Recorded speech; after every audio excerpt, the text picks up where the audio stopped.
Hello and welcome to the Berkcast, the How to Train a Dragon podcast. I'm your host HC. With me is, Wolf. and today we have a very special guest, the only person that the Nine Realms is worth existing for. Say hi. Hi, everyone. In case you don't recognize the voice, that's I hope I'm pronouncing this right. Audrie Greywind. She's from Yes. YouTube. She's Yes. done like the best Nine Realms review, which you should binge because Thank it's you.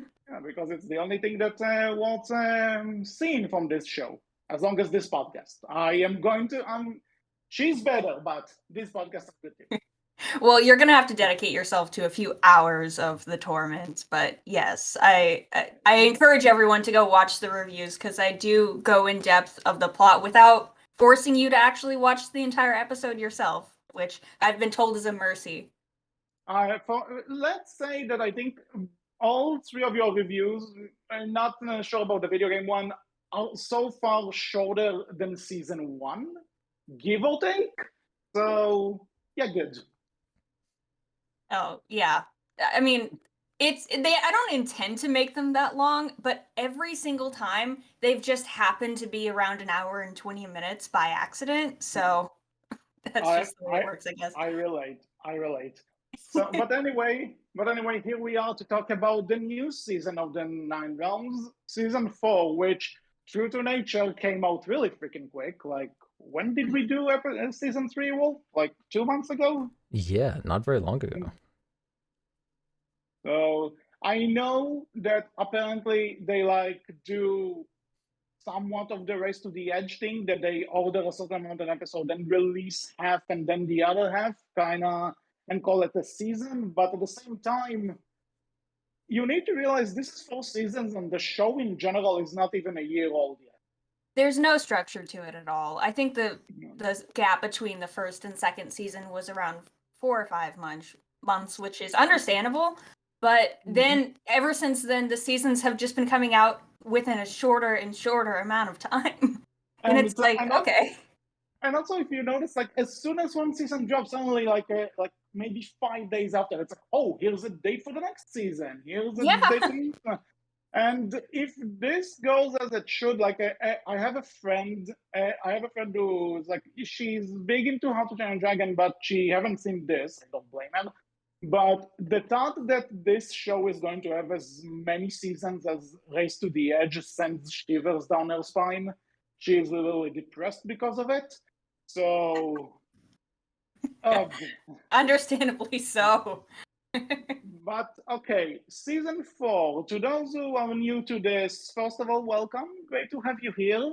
Second, we are starting with a quick non-spoilery discussion, and then when we're about to go into spoilers and actually talk about the episodes, we will give you a warning so you could close the video, not watch the season, and then come back, or if you just don't care. So, non-spoilers, Audrey, what are your thoughts? Ooh. Where do I begin? Okay, well, first off, I don't know if we're presenting this to people who have seen the earlier seasons or not, but I'm going to assume they have if they're watching a video about season 4. I mean, yeah. Okay. It's safe to assume. And for those who have seen my review, I had a huge issue with pacing in the first season. And I praised the other seasons for kind of fixing it and getting more into the groove of things. Was it just me, or did this season feel more like season 1 than the previous 2 in terms of quality? And just narrative aside, the technical stuff did not look good. No, like there's certainly much more smoothness to the animation, but honestly, the fact that it's more smooth kind of makes the models look even a bit more unnatural, like especially facial expressions sometimes just look completely off. Yeah. And even with the smoothness, I thought it was worse than the previous 2 seasons. I mean, especially like the pacing with the dialogue, I felt like there were a lot more awkward pauses this season, like there was in season 1. And it's just, I'm trying to wrap my head around what happened to go from, there weren't as many pacing issues in the season 2 and season 3, but now we're back to this. So it makes me wonder what stage of production they were in whenever they were like, okay, now we need to make the next season, because the voice actors have already wrapped up their recordings for the entire show. Mm-hmm. So just on a technical standpoint, I thought it was weaker than the previous 2 seasons, which is saying a lot. In terms of the story... Actually, Wolf, what do you think about the technical side? Like, in terms of... I think I'm starting to get Stockholm Syndrome with this show at this point, because I noticed none of that, and it did not bother me at all. That's probably a better thing. Yeah. I don't know. Well, yeah, maybe you're right. Maybe you are just like getting Sleeping Beauty syndrome, where it's like, you know what, fuck it, I don't care anymore. just be a shit show. Yeah, like, considering this is season 4, like, I guess at some point you just like, you know what you're getting into, so it's not hitting as hard, I assume. But I think we can at least all agree that at least they didn't change any characters' racial color or something. At least that didn't happen. Yeah. Not yet. The season is done. Like, at least in this season they got it right. Like, but it could happen next season, though. Season 5. Oh my god. Let's keep the next season for whenever that comes. But yes, so I just think, again, there's like a bit more smoothness to character movements. Like, they did get some extra budget, but the smoothness, actually, like action scenes, for example, I feel are way slower in this season. And one of my notes for one of the episodes was like, this should be cool, but it's not. Yeah, you just summed up the entire show. Okay, fair point, but there were like I think a bit more sometimes, right? Not all the times, but there were scenes where I felt like maybe something, they are at least trying to aim for like some either the storyboarding or the shot layout or something, that they at least try to have some other movements, I angles. Disagree. Sometimes, mind you, but the point is, because the animation seems to be really floaty and really slow, like they want to make it smoother, so it gives you the impression that it's better. But when you do it in a scene that's supposed to be quick, and things need to happen, you just end up looking at how off this looks, regardless to everything else. Right, yeah. And yeah, Wolf, did you have anything to add to that? Not at the moment, no. I kind of agree with you. I didn't feel like they were doing anything in particular. Like, there are a lot of shots where it's just them standing still. Like, I did notice that, and there was just nothing going on other than the pauses, right? Like, looking back on it and thinking on it, it does, like, there are a few moments that definitely stand out as to, like, it felt like there was more going on in the background of previous seasons than there was this one. Yeah, at times. Yeah, but like everything about this show is, there seems like there's a step, but it's like it's not even a step. It's like little millimeter long hop. Well, you're like, maybe there was something there, but everything else just brings it down.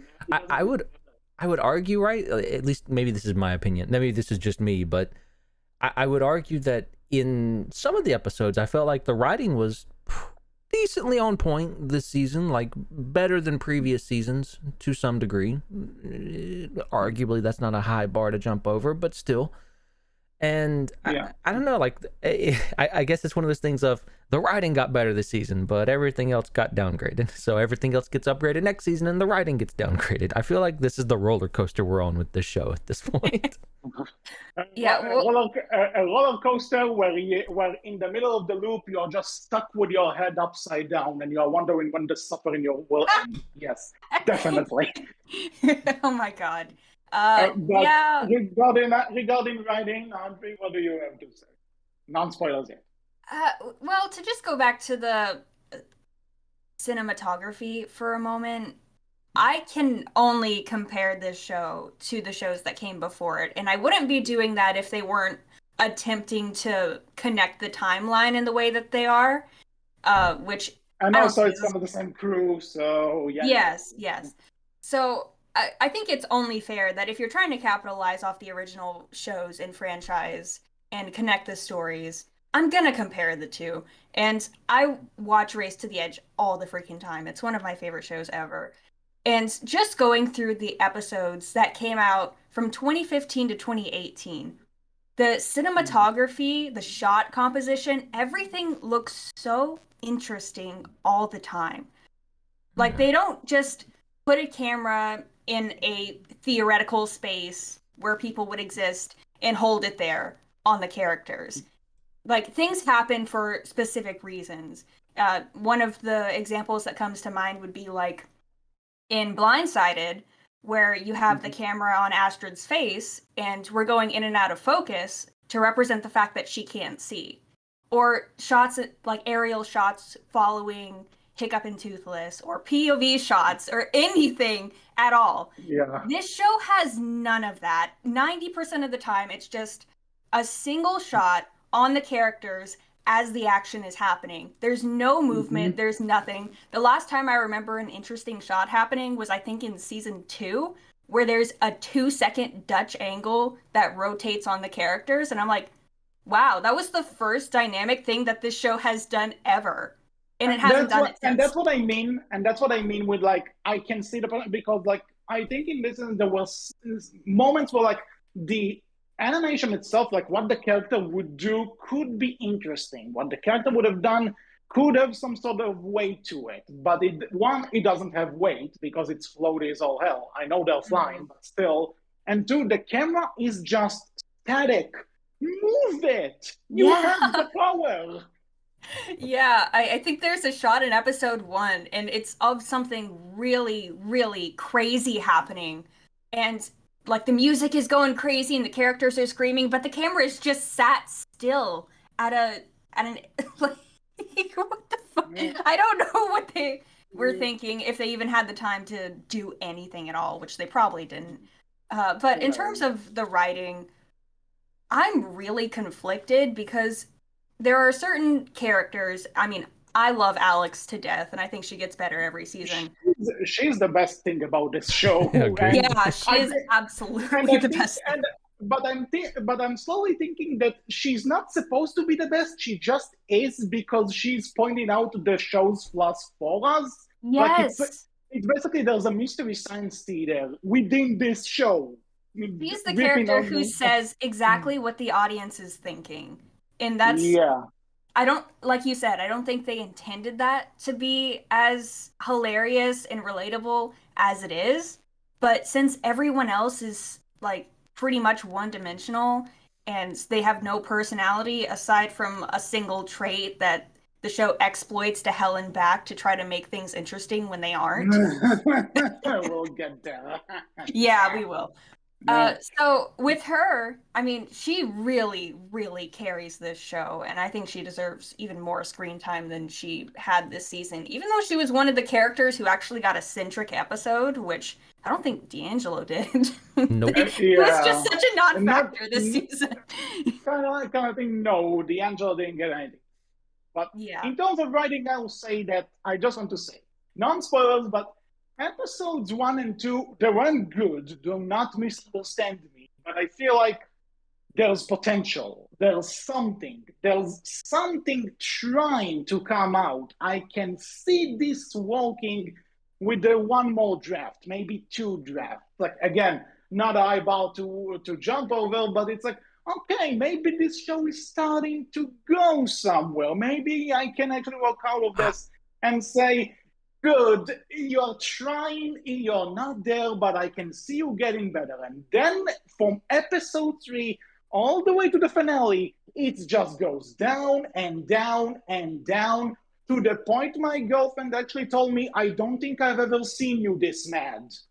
That's how... It's true though. It's true. I'm gonna get some odd looks for this one, I know. But I'll make the argument that, at least to me, episode 1 and 2, really felt like those early Riders of Berk, Defenders of Berk episodes. Like, it felt like, yeah, this is close to that level. We're getting into that. Maybe this show, maybe they finally hit their stride. Maybe this is it. And then it kind of a bit, and then I think that's a fair assessment. And then it kind of lost the plot a little bit afterwards.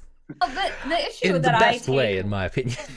Yeah, the issue that I take with just comparing the plot of this show to the earlier shows in saying that, well, it's getting there. It's getting to the point where the other shows started out of nowhere, which is kind of fucked up since we're in season 4. But yeah.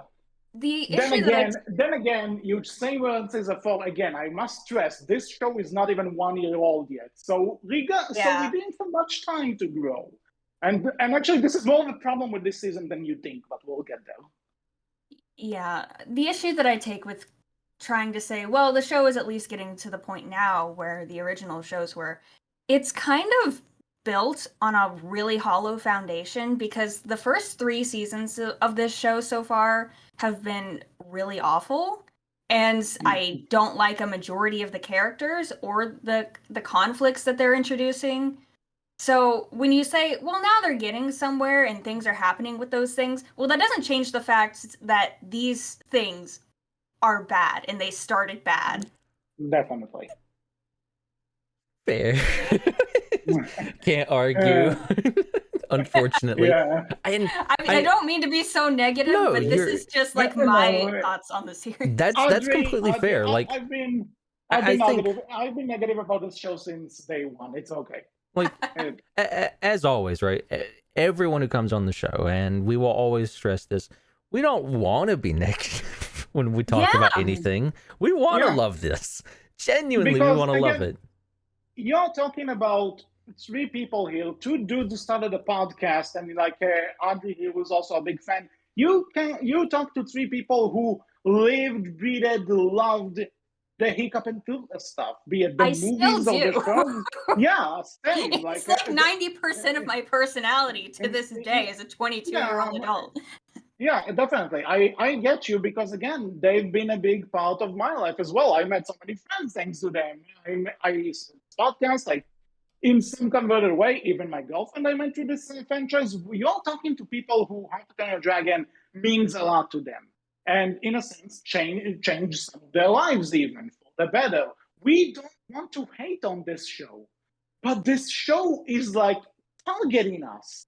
It wants, like they just get, I know it's not what they're thinking, but they get it up and okay, how are we gonna piss these people today? And it's sad to say. Yeah. It's frustrating, and especially since I've spoken to the showrunner, John Telligan, on several occasions. I just try to make it a point in all of my videos that I feel so bad for him, because he was a writer on Race to the Edge. He's been in this franchise for years now, and just to imagine all of the hoops that he's jumping through that more than likely Universal is responsible for, because you think about it, this is the first Dragon show since Universal bought out all of DreamWorks, which Race to the Edge was already in motion when that was happening. So I think, like, if at least the DVDs I have of it, they did some of the DVD releases.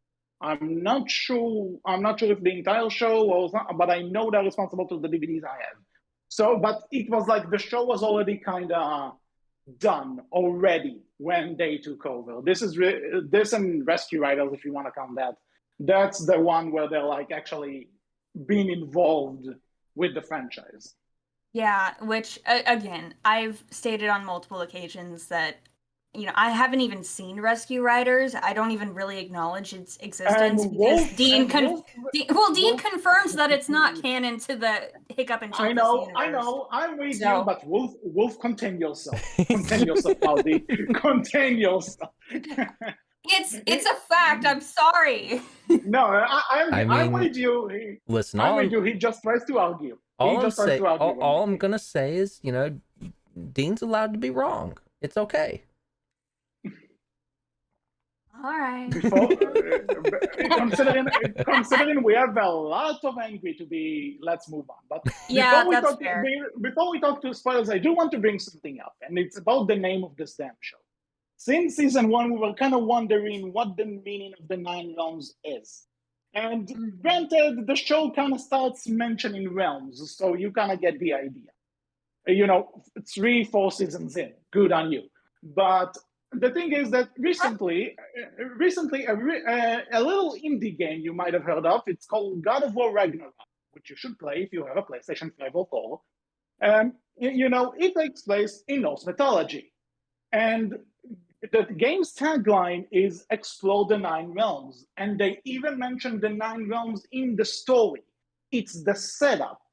So, How to Train Your Dragon, the Hiccup and Tutus franchise is, Vikings. So they mention Norse mythology. They mention Odin, Thor, Loki, all of these people. So my thing is, if we are going to do a How to Train Your Dragon show in modern day, why refer to something that technically happened before the franchise? Like something that Hiccup and the people of both celebrated, The name just comes off as weird when you take this little fact into account. Because the 9 realms don't have anything to do with Norse mythology in this show. I mean, it's just geographical locations in the hidden world. Yeah, and again, that's what I found, because apparently they are a big thing of Norse mythology, and if it wasn't, so why connected to a modern day continuation of an era which celebrated Norse mythology? Am I missing something? It could just be a way for them to be clever about, look, it's a tie-in to this historical thing that was going on in the original franchise, and even though it's not totally what it means, it's still just a little reference. It encapsulates Norse mythology, which Hiccup and the original characters were big into.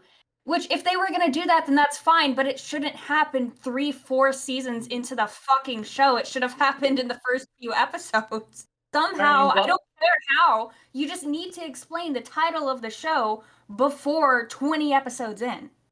On that note, I just want to say Ragnarok better happen on the end of this show, because that means everyone will die. Except Alex. Save Alex. I mean, Save Alex. You say that, but I feel like Ragnarok already did happen. This show opens, let us not forget, with a comet passes by the Earth so close that it causes a great tectonic upheaval. I'm still on this, all right? I'm still there. Yeah. It still bugs me. I need answers, HC, all right? I need to know. Here's your answers, Wolf. All the adults in this universe are ketamine addicts. No one cares. At least that's fair. That's an answer, though. I can understand now. That's why no one cares that we almost all died. Yeah, but at the same time, that's the same thing. We are saying this is a non-canonical jab at the show's writing. This is not an explanation, but I guess you gotta fill in the blanks. I guess. No. Better. It's open for interpretation. And before, one last thing before spoilers, I just want to mention, because Audrie mentioned them, and you can see it in clips she used in her season 2 review. John Tellegen just looks like he's trying his best, and Universal is holding him hostage somewhere until he gets out, because you can tell that he wants to make something special. He wants to give the fans something. He wants to show his love for this franchise, but he's not allowed. So everything we say about the show, we completely know that there's writers and editors that are trying their best. But I think you can appreciate the passion behind the show, but still acknowledge that, corporate oversight is fucking it in the ass, and it continues to with every single season, which, like you just said, I feel horrible for John Tellegen. And he's one of the nicest people I've ever met in my life.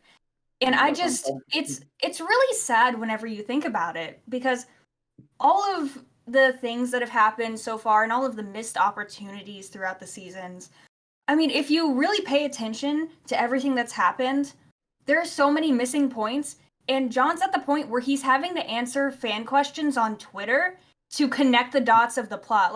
Actually, Alex was the one who made the saddles, but we had to cut it. And there was a reason for this, and here's this dragon's name, and it's you need to. Why am I going to Twitter to the showrunner's feed to figure out facts? Actually, if you go to Audrey's Twitter, she just had to ask John Tallaghan how old Eugene is because the show doesn't make it clear. Yes, and people are gonna be like, wait, there's some fuck shit happening if he's like older than we think he is. So yeah. But at the same time, maybe she's a dove person. I don't know, but June and Eugene's mother looks younger than the both of them, which is, let's not get into the implications. I disagree with that one. She definitely looks older. I don't know. I don't know. Maybe because maybe they it's do the hair that they do the very stereotypical like animation thing of, hey, you're shorter, so therefore you're old person. So like that's how they represent her age, really. It's not by like how her face is or looks or like wrinkles or things like that. They do the very stereotypical animation thing of, hey, you're shorter and you're a little bit hunched over, so therefore equals old, quote unquote. Or maybe that's a Jeffrey Katzenberg remembering that in Shrek he wanted to mock Michael Eisner and they said, you know what, I want to do it again. He's not involved anymore. Jesus. We're Universal. I know, hey, it's as good as any other answer. Hell, I need to draw a joke about this show at some point. Anyway, I think we're done with non-spoilers. Shall we actually get to spoilers? So, if you haven't seen the show, this is your chance to close the video, go watch it at your own risk, and come back. So, spoilers in 3, 2, 1. I am not someone who gets easily offended by anything. Oh, I was almost in tears. I think I may have actually cried during this season because I couldn't believe what I was seeing. So I know if it's in the final episode, then we're doing this episode by episode. We'll get there. Okay. Believe me, we will. But we have, first of all, episode 1, which is Cold Open. I want to point out, I just want to say that, again, Alex, being the mood she is, opens this episode with expect disappointment and you won't be disappointed. 1 words that define this freaking show, put it on the DVD release. Like on the box. Just put it there. Second, I know, that encapsulates the whole show. Second of all, this is the first time in the show, I want to say, that Alex is wrong because I was sure expecting disappointment and I came out more pissed off. So you made Alex wrong, show. I disagree. Job. I came away loving every bit of this, I will admit. Well, maybe not for the right reasons. Maybe not for the reasons they wanted me to, but I came away loving every bit of it. That's completely fair. That's how I feel about season 2, Downpour, is like the episode was so batshit crazy with the animation errors and the plot that nothing made sense, that it is still my favorite episode in this whole show. Episode 1 of season 4, Cold Open, gave me the thing that I've always wanted because now no one can deny it anymore. Buzzsaw ate a dragon. They put that in the show. Oh yeah. Like they vaguely did it with Dagger, but they just did not hold back this time. They actively did it. Yes. He's been down there for weeks. He must have been like eating and trapping dragons the entire time. He's not. I want to point out they needed an armor to survive the heat in the fire realm, but they don't need anything with science. Hello? It is 23 degrees where I am Fahrenheit, and I can't walk outside without wearing like 25 layers. So fuck them and their snow realm. I love that they just wore regular clothes, didn't bother to change it all. Like, yep, we're prepared for this travel. And also, that was such a big plot point in season 3. Is like, oh, we need these specially designed suits to go into the fire realm. But no one says shit whenever they're going through a blizzard. And by the way, these armors are not in this season at all. They forgot about them. Also, speaking of things that we kind of took from How to Train Your Dragon 3, but then we just kind of forgot about them. You remember how there's this little bit of lore that Night Furies can't survive in the cold? Yes. I guess night lights are with the combined power of the Light Furies are okay with it because Thunder seems fine in the snow and he stays there for more time than Toothless ever did. You know what? That's evolution and hundreds of years of inbreeding, I guess. I suppose. But another thing about Buzzsaw. So I guess he knows the dragons are a thing now. So why the fuck is Thunder still the lightning bird? It's a dragon. I love that. I noticed that instantly. Like, all right, so you just said dragons, but you're still calling him lightning. I'm confused as to where you're at here in the denial or the craziness. I know exactly love where it, but... he is. He's schizophrenic. He's a Fair. schizophrenic crackhead. Oh, Nothing like I don't even worry about his character in trying to make sense of his character because nothing that happens with him has ever made sense. So at this point, I'm just like, you know what, lightning bird. Sure. Also, by the way, guys, take get your drinks ready and let's call cheers. 4 seasons in, and our main heroes finally met the bad guy. Woo! Bravo, show, you got there. Okay. One of our bad guys. Our other bad guy is, evil scientist lady who's definitely a scientist. Blood bitch. Oh, yeah, basically. Okay, I'm at the point where like all the stupid names I've given for the characters, that's just who they are now. So I don't even call them by their actual name. You should know, I actually wrote sled bitch in my notes. So Yay! that's good.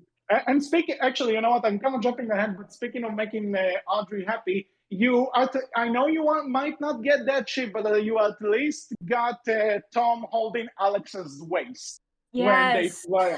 Yes. So, let's take a shot for that, and because we'll get to the rest later. But okay. Yeah, that was the only saving grace of this entire episode is that a majority of it is just Tom and Alex together, which I'll make it 100% clear. I'm not a big shipping person with characters I don't care about. The only reason I want Alex to get with Tom is because he's the main character and it would translate to her having more screen time. And plus, they just have way better chemistry than Tom and June. And June is fucking annoying. I cannot stand her character. No, I did a poll on YouTube last night asking people, all right, Tom and June or Tom and Alex? 1,500 votes, 97% for Tom and Alex. One of them is me, probably. Fair. And very fair. And another thing, I know that I didn't really like June myself, but this season she was just annoying. She's a bitch. And this episode too, she's it's all right, June needs to be in this scenario because we wrote her in, but we don't know what to do with her, so let's just have her say stupid shit that doesn't really matter to anything, and also she's not really contributing to any of the plots. I mean, do you want to move on? Episode 1, fairly great. Buzzsaw's there. It was wonderful. It was over the top. Just beautiful. Great way to start your season. We have proof that Dagger ate Shattermaster now because Buzzsaw ate dragons too. No, we don't. No, we're not opening that door. Yes, we are. Buzzsaw ate Shattermaster. No, Dagger ate Shattermaster. Wait, I haven't heard this wolf theory before. Explain it to me. Dagger ate. We have. You go. No. HC, let him explain it. I want to hear this. Listen, Shattermaster disappeared in Race to the Edge. No one knows what happened to him. All I'm saying is oh, you are Dagger... such a fake fan. You are such a fake fan because you don't even realize that Shattermaster was in the series finale.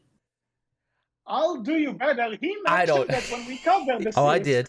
I acknowledged it. I just that's a fake Shattermaster. What?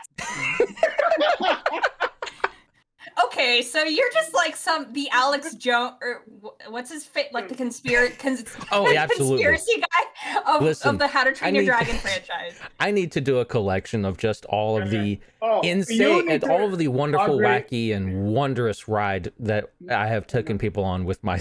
Audrie. Just a collection of them. It's just it's beautiful. It's wonderful. I just want to say we have an episode of this podcast years ago. I think How to Train Your Dragon 3 wasn't even out yet. There's a good chance. Race to the Edge was maybe in the middle. Mm-hmm. And this guy here actually had the balls to say on mic, Toothless planned to get mind controlled in How to Train Your Dragon 2. He planned this. Mm-hmm. He knew this was gonna happen. Mm-hmm. Yeah. That's creative. Listen, I have to give you props. It's creative. if you're gonna come up with fan theories, you got to go over the top. Okay, but just to get back to the show, yes, because I feel like we're not really talking about the plot of episode 1. We're just kind of venting all of the angers that we have towards the rest of the season. Yes.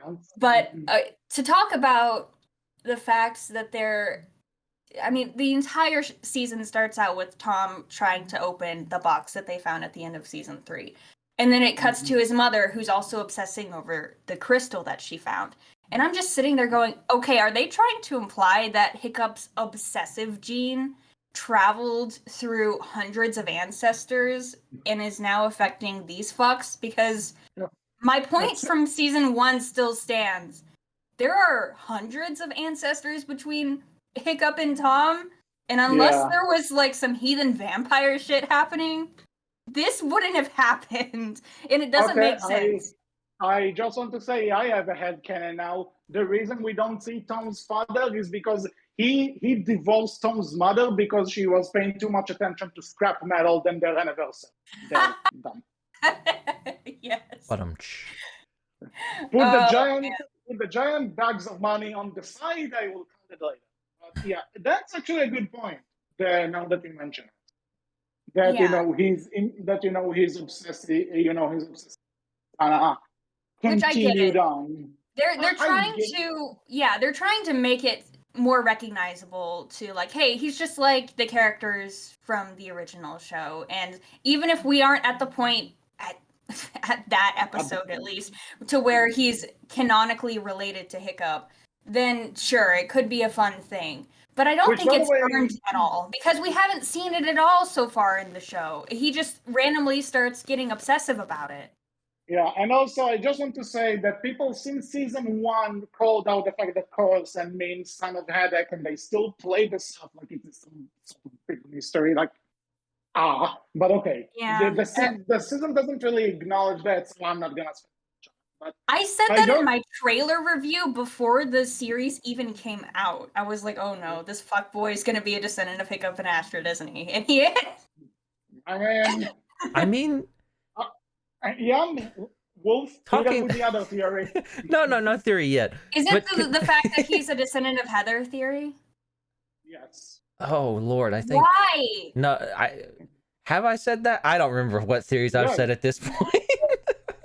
I saw your season 3 review, and I'm 99% sure it was you saying that shit. I probably did. I don't understand. I've probably said many things. No, but he's older than both of us. Fair. Explain yourself. No, there's no explanation.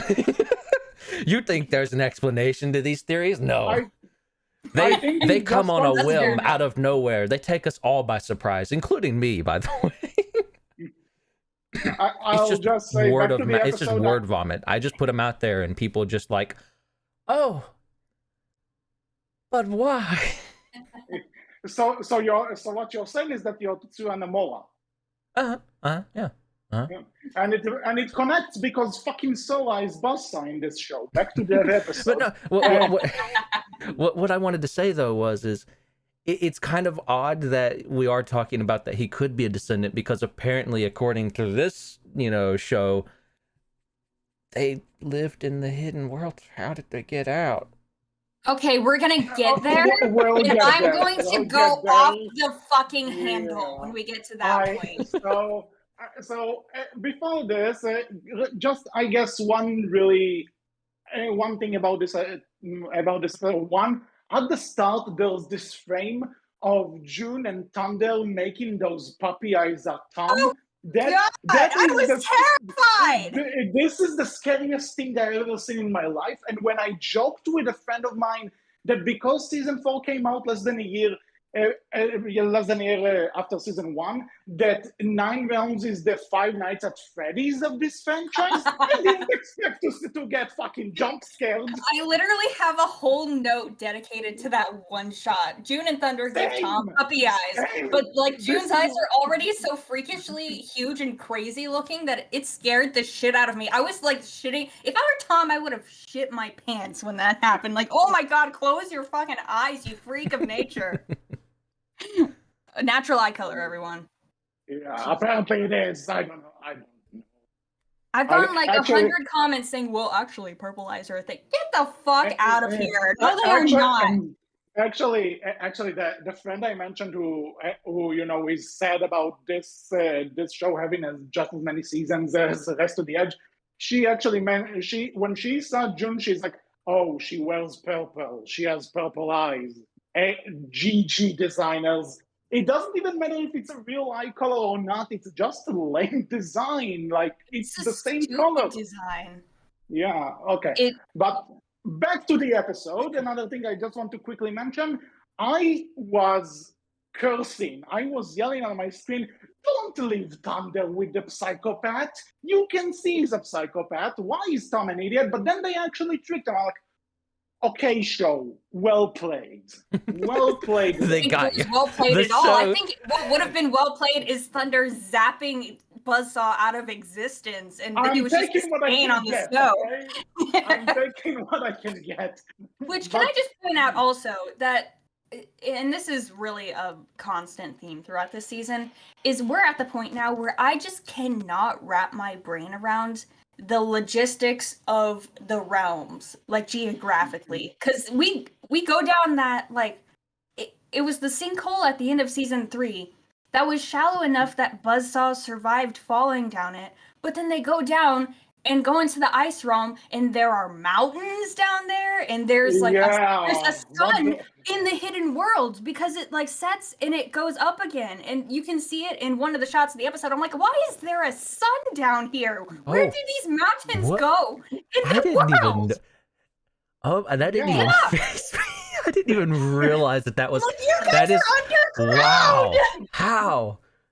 There's legitimately a shot of Tom and Thunder flying towards the sun underground. And I'm like, okay, you know what? Fuck it, sure. I'm telling you, we're in Ragnarok already, because that comet did something, man. We're coming back to the praise the comet. That comet is God. No, better. The comet is the sun. The comet is the sun. So it's still okay. No, fair. It's still there. It's still circling around. Plot twist, the comet actually did hit Earth, and we're all just in a constant state of apocalypse. Like, we're in hell, guys. This is what happened. And also, like, because there's actually, time to this place. Like, it can actually get dark, and they're all changing with, weather conditions. And most of all, it even has Wi-Fi. I want to point out that there's a theater I went to once that's actually kind of undergroundish, to the point that the reception is kind of low. It's hard to send messages there. So the idea that this mystical place underground has Wi-Fi is ridiculous. Wi-Fi, but they don't have the capability to take functioning generators down to the crystal realm to plug in an ultrasound machine to. I guess they have to sneak a dragon up to the surface to do that. That's what I'm talking about. Nothing in the show. There is no consistency. They set up rules. They break them instantly. And I'm assuming that this is the episode that had the most awkward pacing, because I have a note here that says the awkward pacing of season 1 is back and I want to die. And I don't know what that was in correlation to, but it was somewhere in episode 1. To be continued when you release your video, I guess, at some point. I kind of love, though, to a degree, I do kind of love that this show just says, fuck it, at times, and you have stuff like that, like sun underground, there's clouds underground. Just fuck it. Don't ask questions. It's like, the hidden world having its own weather. The hidden world having its own weather system is something I can kind of get behind. It was really unique. Make sense. But storm clouds underground, whatever. But this is the first season where they really said fuck it, because at least in the fire realm, there's lava everywhere. That's where the lighting is coming from. It was kind of creative. And before then, it was always like really intricate cave systems they were exploring. Here, they're just like, well, we have this set build that's set outside with a sun and mountains. Just use this. Can we have a cave? No, you have to use this. It's okay. It's really it speaks to one of those things of, man, I wish this show was, as we've said before, slowed down somewhat and really just had the chance to, even if the science doesn't make sense, don't care, pretend that it does, right? Like, go into it and just make me believe that it does, because I would love, because again, like, it's really cool that, oh, this place does have its own unique weather system. Maybe you can tie that into the dragons. Maybe this quote unquote sun has something to do with the fire realm or the other dragons. But because these places feel so disconnected, and it doesn't feel like there's a way to travel between area to area to any real degree, or that these areas just aren't connected and work off of one another, it just feels so distant and disconnected, and like there's just Apparently something there missing. is, though. Yeah, I know there Because- is, but Yeah, at at least the end of assume. at the end of the season, they go from their hideout cave to the ice realm through the hidden world. And I'm like, wait, when was it established that they could do that? Because before then, they always had to go through the sinkhole that was like a mile away outside. They just don't care. I mean, if we would just be able to get to see that just once, just let us see that, it would help so much. But because we don't, it just feels disconnected. Actually, at the end of season 3, I kind of assumed that wherever the Sky Torture was heading, this is like gonna be the connection. Like they're gonna, continue from there. But no, like this hole just comes into the ground. It's like, oh, let's go down it. Ooh, look, we have an ice realm now. What? I still don't understand. I mean, like I said, there were mountains down there, so it had to be deep enough underground to where that could be possible somehow. Which, if that were the case, and Buzzsaw fell down the sinkhole at the end of season 3, and he fell down the scale of a mountain, if this season had started with Tom, Alex, and June going down that hole and finding Buzzsaw's crushed, decomposing corpse, then sure, I would have given it points. But that didn't happen. No, he totally broke a leg, remember? Wink. Totally broke a leg. And he needed to kiss this guy Savage's boot so that he could cover it with a boot. Do we have anything else for episode 1, or can we move? I'm good. It was a good first episode. Shut the fuck up. And it's not, it says something when this is like one of the show's best. Because no, I don't think it's one of the best. I'll argue that episode 2 it is the best. Okay, I didn't mention what kind of best, but anyway. I do agree with that assertion. Yeah, episode 2, Uncharted Territory. So I want to say that one of my notes was that because there's this point where like Feathers and what's Eugene's webmaster? Yes. Yes, because it keeps calling them webs. Mm-hmm. So there's this point where they like have a little bit of an argument, and like, okay, we have like mini focus on conflicts between the dragons. Holy shit! It's like this franchise is focused on dragons, but they take it away because then like it becomes like Alex went, Feathers doesn't like a webmaster's approach, and then Eugene goes, well, webmaster doesn't like that.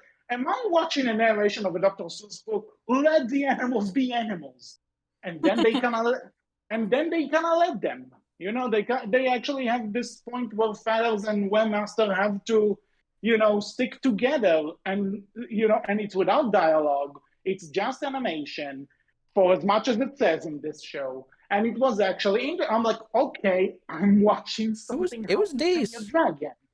Like it was good. It didn't last long, but it was good. For this show standards, it was good. But then we go backwards, and there's this entire Tom, who's like led this entire obsessive search across the realms, told them we need to keep going just a bit more. Just like suddenly these two dragons are gone. It's like, no, it's getting late. We should head back. Fuck you. If Thunder went missing, you would be the first one on it, and you would stay there all night. Okay, look, I will give them credit because that they do address that in the episode, and that's kind of his arc.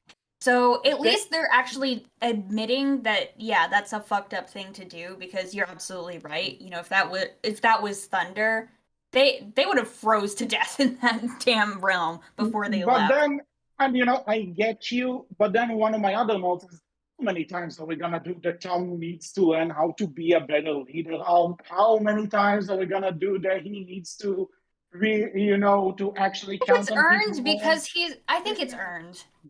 Okay, I think it's just repetitive, and like that when they actually do it, it's because they kind of realize halfway, oh, we are making him an unlikable douche. So we actually need to address this in the story.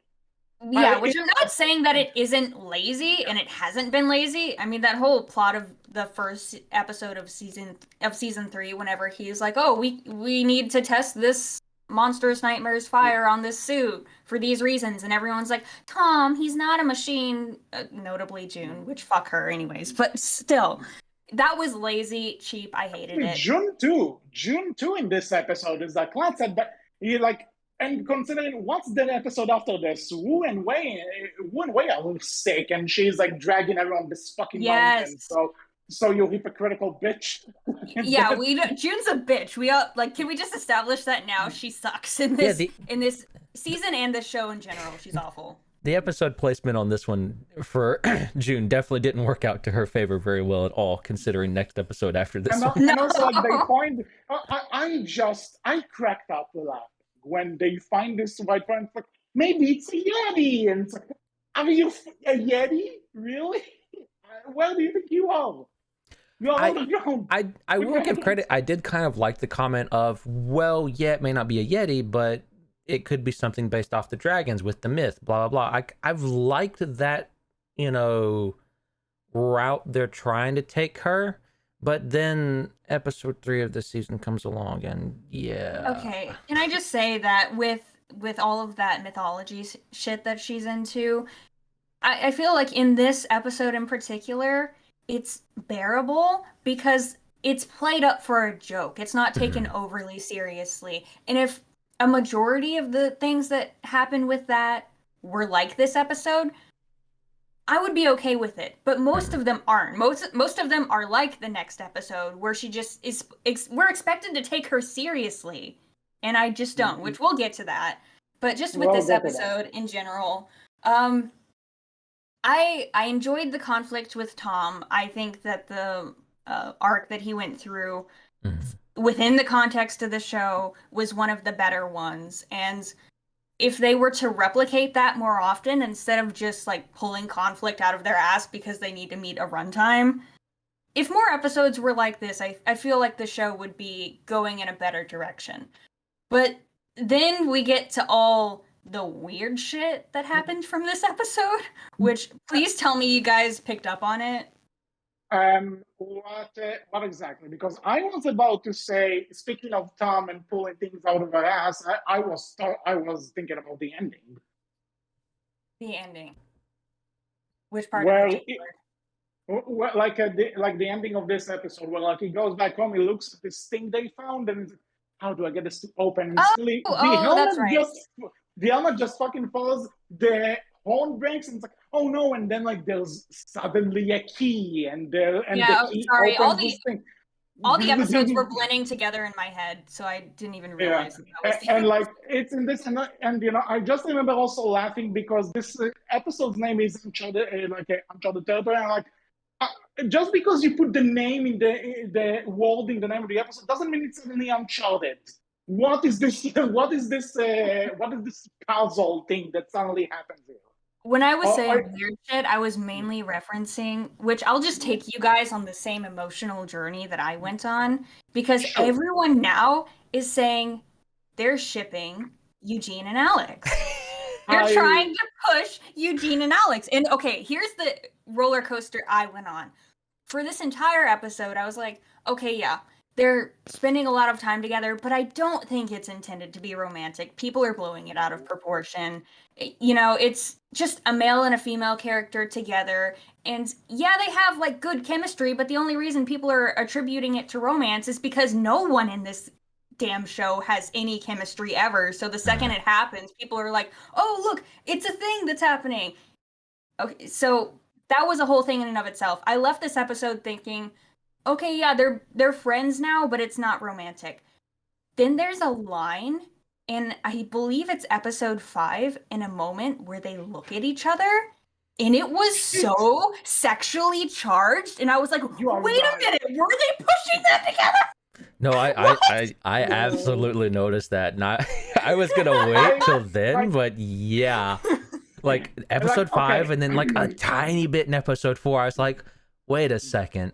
Like, there's just this moment where like June makes a comment, and you see this look between Alex and Eugene, where it's nothing major, but it's just a small thing. And I was like, wait a moment. And then episode 5 comes along as well. Yeah. And it's just, so are they? For me, like But why? I also kind of like, I just figure they're friends, because the way they talk to each other and stuff, as someone who kind of has a lot of female friends, so I'm just gonna, I guess people would ship them, but nothing, nothing out of the usual, because they are a male and a female character in an animated show. There's gonna be shipping. But then I forgot about it. Until now. But then I did see that look, and I'm like, I think that was the exact sound that I made. But it's even weirder because it seems like they were, if you recall, in season 3, there was this point where we see Alex and D'Angelo just fucking around in that pool. Yeah. So she has this thing maybe with Eugene. She went swimming with D'Angelo. She, a lot of people, some people in this call are shipping her with Tom. Alex is the biggest player of the show. She got game.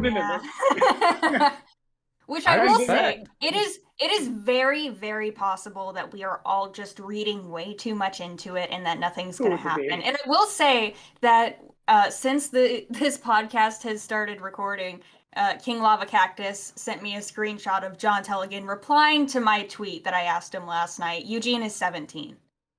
Okay. Which, I guess it works.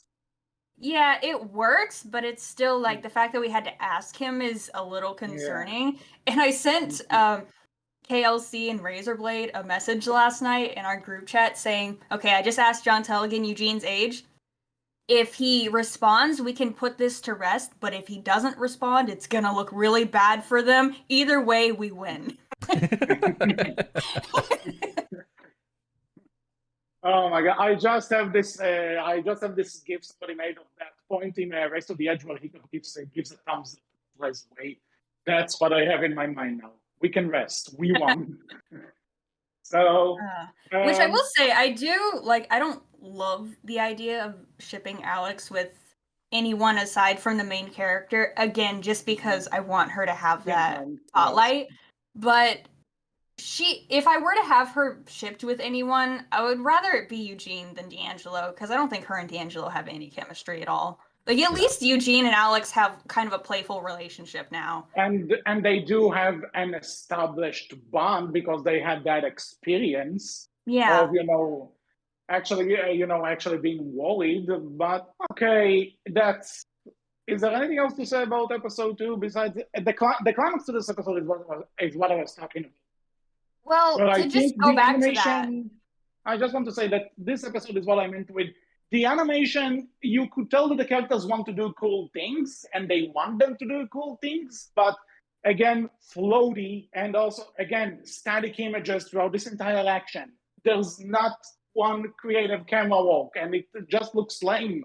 It looks so cheap. Yeah, that's just general throughout the entire season, I feel. But just to go back to... just to go back to the writing and everything that we were talking about earlier, to me, before, episode 5 happened and, like, I got in my head, oh no, they are trying to push these two together romantically. Before all of that, this episode felt very akin to something like A Tale of Two Dragons from Defenders of Berk. Did it feel like that to you guys? No, yeah.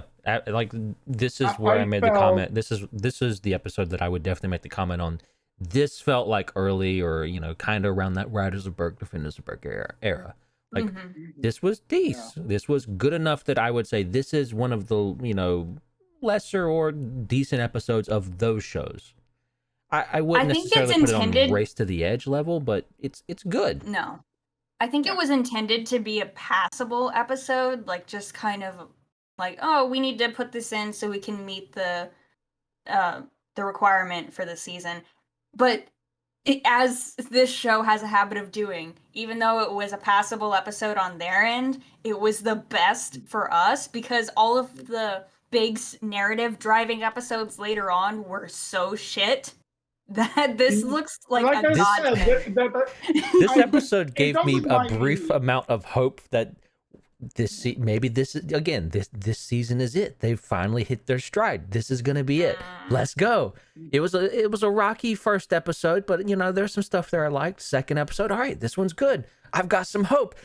Can we skip episode 3? Can we just skip it? Now regarding my personal journey with the show, so after this, I kind of, my girlfriend was actually curious because she hears me ranting about this show a lot.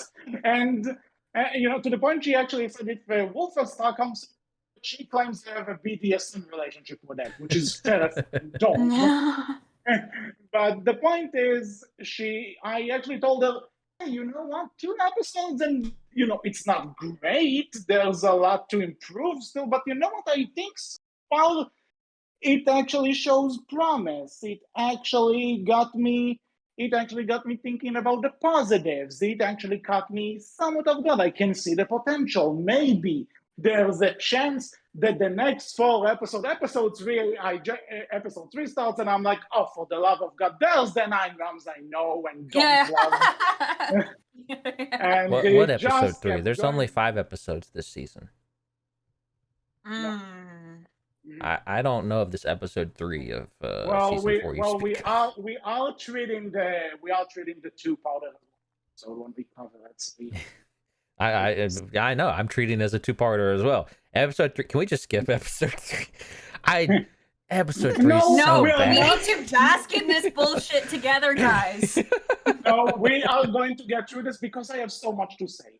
So, me too. This is definitely the weakest episode of the season. Debatable, but I just want to say, what was the point of the scene where they got high? What was the point of the best scene? No, that was the best scene of the entire episode. Okay, I take it back. We can take that part.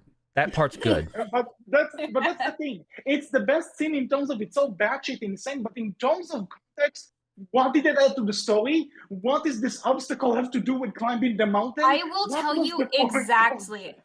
HC, I will tell you exactly what it has to do with the story. They're writing an episode about June, and June is the shittiest character of them all, so they don't have anything to put on paper, so they filled this episode with the dumbest, most just completely nonsensical, irrelevant bullshit, and tried at the very end to make the audience feel bad for her because no one believes me about my mythology bullshit. No. We'll get there. But at the same time, in terms of everything, what was the point of that scene where they just got high suddenly? Maybe I'm giving it. Just let me finish. I have to say this because because there was this point where I think it's the angel that takes the book and says, "Oh, the skull drawing is moving," and I just imagine them looking at the book, and there's this point from the original TV miniseries of the clown just being there. I'm gonna kill you all. It would have made it awesome. I'm just saying.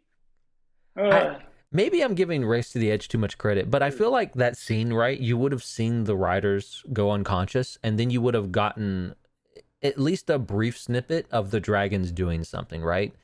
In this, it's just fade to black, and then okay, we're all awake again. We're all good.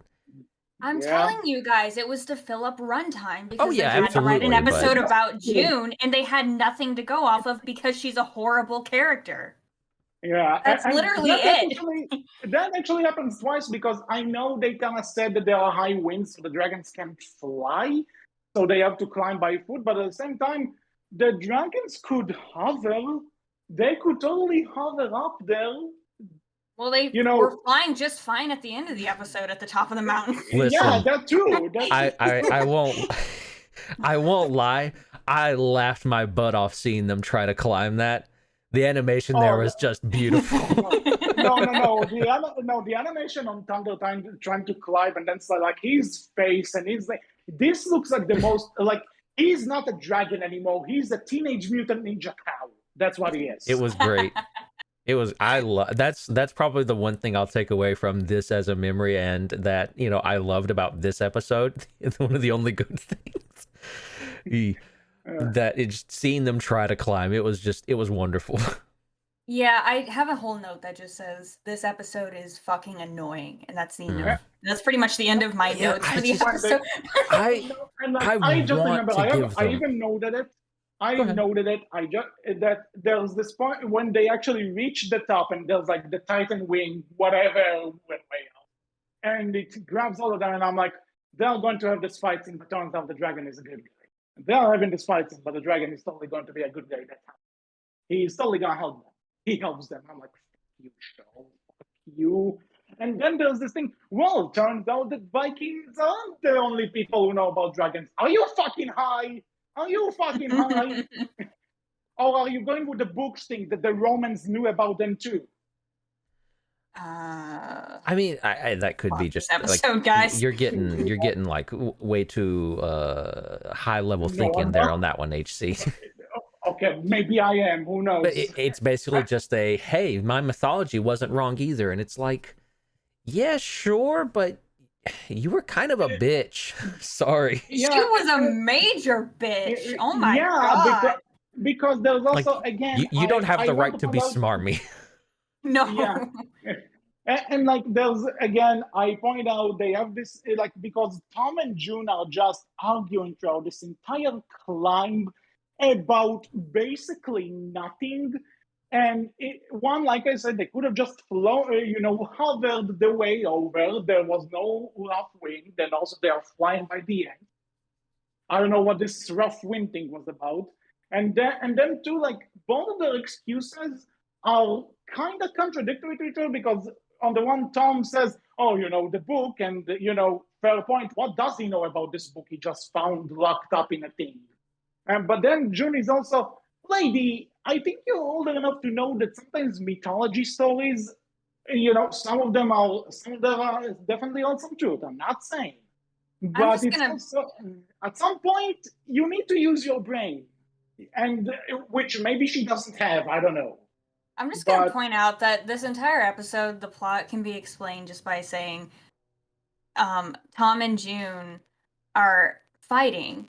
And Tom's reasoning is, we found this very detailed book, which I'm going to get back to before we move on from this episode. Just wait.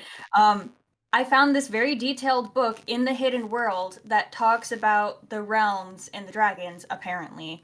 And this is essentially going to be our Bible moving forward, because it's the only thing that's giving us guidance in this unexplored territory.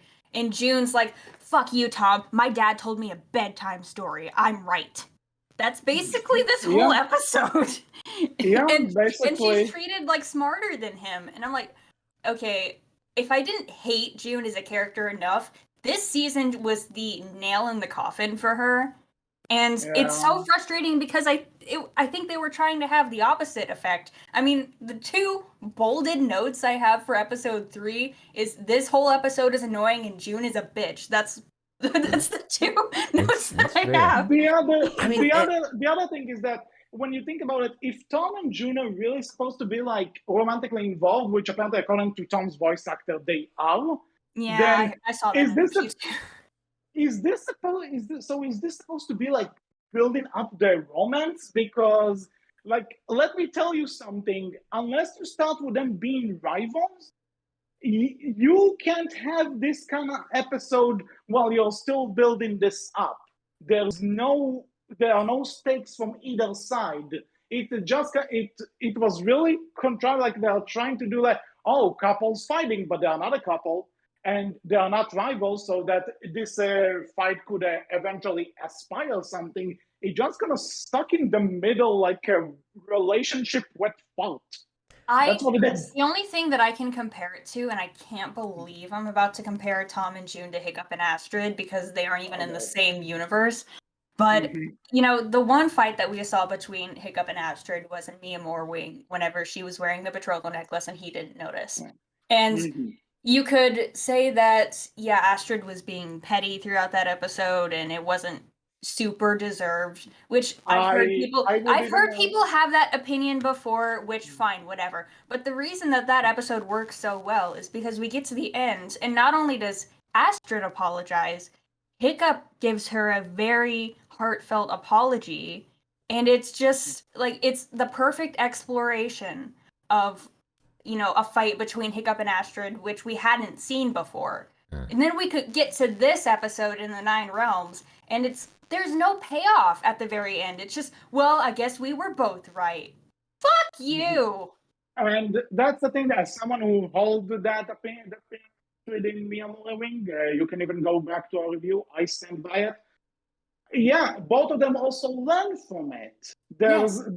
So this is just, okay, we thought, I guess we're cool now. And then Tom gets to write in the book, which, blah. Okay, we need to back up because we didn't talk about the part where they open the book and see all of the drawings of the main characters from the OG franchise. Dude, I almost had to go to Amazon and buy a new monitor because I felt like punching a hole through my desktop. Oh, no, like I was, you know that video of that guy who gets a jump scare, then he punches the monitor and goes, why did you do that? That's me. That's me. My God. I don't even know where to begin. And also, you know something? I will say that I did get a chuckle when they figured that Tom is a descendant of Tough Nut. There's something funny about that. No, I laughed at that. That was funny. That was a good joke. Because you see, credit where credit is due. Because you see, Tough Nut dedicated himself to Loki, and Tom means Tom Hiddleston, who plays Loki in the MCU. It makes as much sense as everything else does in this show. I don't listen. If someone was thinking that deep on it, clap, like, you know, clever. I don't know if they were. I can't give them that kind of credit considering some of the writing in the show. But if someone was, clap. I don't even want to think about it. I rewatched all the episodes last night to prepare for this morning, and it just made me more angry than I was the first time I watched it. Why? Okay, this is kind of irrelevant, but why in every single depiction of Hiccup in the show so far they make him look emo? Because you noticed that too. Yeah, he looks like a fucking scene kid in every single picture of the Book of Dragons that they. Fuck it. You know something? He does wear a lot of black, so. Oh, I'm not saying that he wouldn't be emo if he existed in modern day. I'm just saying that the depictions, and they were so lazy. It was just literally like concept art from the second movie that they translated into a shitty drawing. Yeah, I was about to say, I actually also told my girlfriend, okay, Hiccup is in this show as a reused concept art in a book, and her response was just ... Yeah, and their names weren't even spelled correctly in the runes either. Oh, okay. Oh, by the way, it's like, June, you can read runes, can you? And suddenly we are transferred into the part of the episode. Like we didn't just see the original characters that started this whole thing. They're not important anymore. Wow. Oh my God, we'll get there when we get to. I guess there's nothing else to say about episode 3 besides sucks. I mean, sorry, I was just going to point out, we missed something in episode 2 because Tariel of Mirkwood sent me a screenshot earlier this morning talking about everything that was really bad about the new season. And, you know, whenever he drops the helmet on the ground and it breaks and he discovers the key, whenever he holds it up and holds up the lock device where he's about to input it, the key is backwards. Like, it's set up in a way to where it shouldn't be able to connect because it should be mirrored, but it's not. It's backwards. And it's... What? How is that? Just a stupid animation mistake, but I'm like, oh wow, they really didn't care, did they? No, it's part of the puzzle. It's part of the puzzle that unlocks the thing. We are in Ragnarok. I will say, before we move on to episode 3, I really would like, because I do think it's an interesting idea of like, oh, all these different myths that you have, you know, that we have in the real world nowadays, right? Like all of them can be linked back to quote unquote dragons. I like the idea. I think that's a neat thing of trying to link that all back together and have and come up with dragon designs based on those myths. I really do think that's really unique and really interesting. I wish they could do more with her character for that. Like, it would have been such a better episode if they would have had a thing of, hey, here's, instead of having it be a confrontation, have one inform the other, right? Like, you could have done a thing where the myth it gave them more information about how to interpret the images from the book, right? That would have been great. It would have at least worked better than what we got. They could have just played on the fact that the entire relationship between all of the writers is built on trust. So it could have been them saying, June, you need to trust me. Well, Tom, you need to trust me. And them instilling trust in each other. But instead, it's just them bickering the entire time. And also instilling trust in the dragon as well, because it would know, right? Like, but again, like, we just went with the bickering and the back and forth of, no, this is right. No, this is right. And it doesn't feel as enjoyable to watch. And it just makes these characters less enjoyable. And if you are trying to set up this whole romantic thing, again, building up that trust and having them work together to solve what is going on would work so much better. Can we just pretend that they aren't? Yeah. I think that's the best way to. I think, again, this is let's say, except Alex and Eugene, we can't pretend about that. No, we can't, unfortunately. Let's say if I. But at least that one kind of works. Yeah, that one works better than Tom and June. I will say that, considering my bullshitting about Tough Nut and Tom Hiddleston playing Loki thing makes as much sense as everything else in this show, they are not thinking. They're shit trolling us. That's it. Yeah. That's the best thing I can say.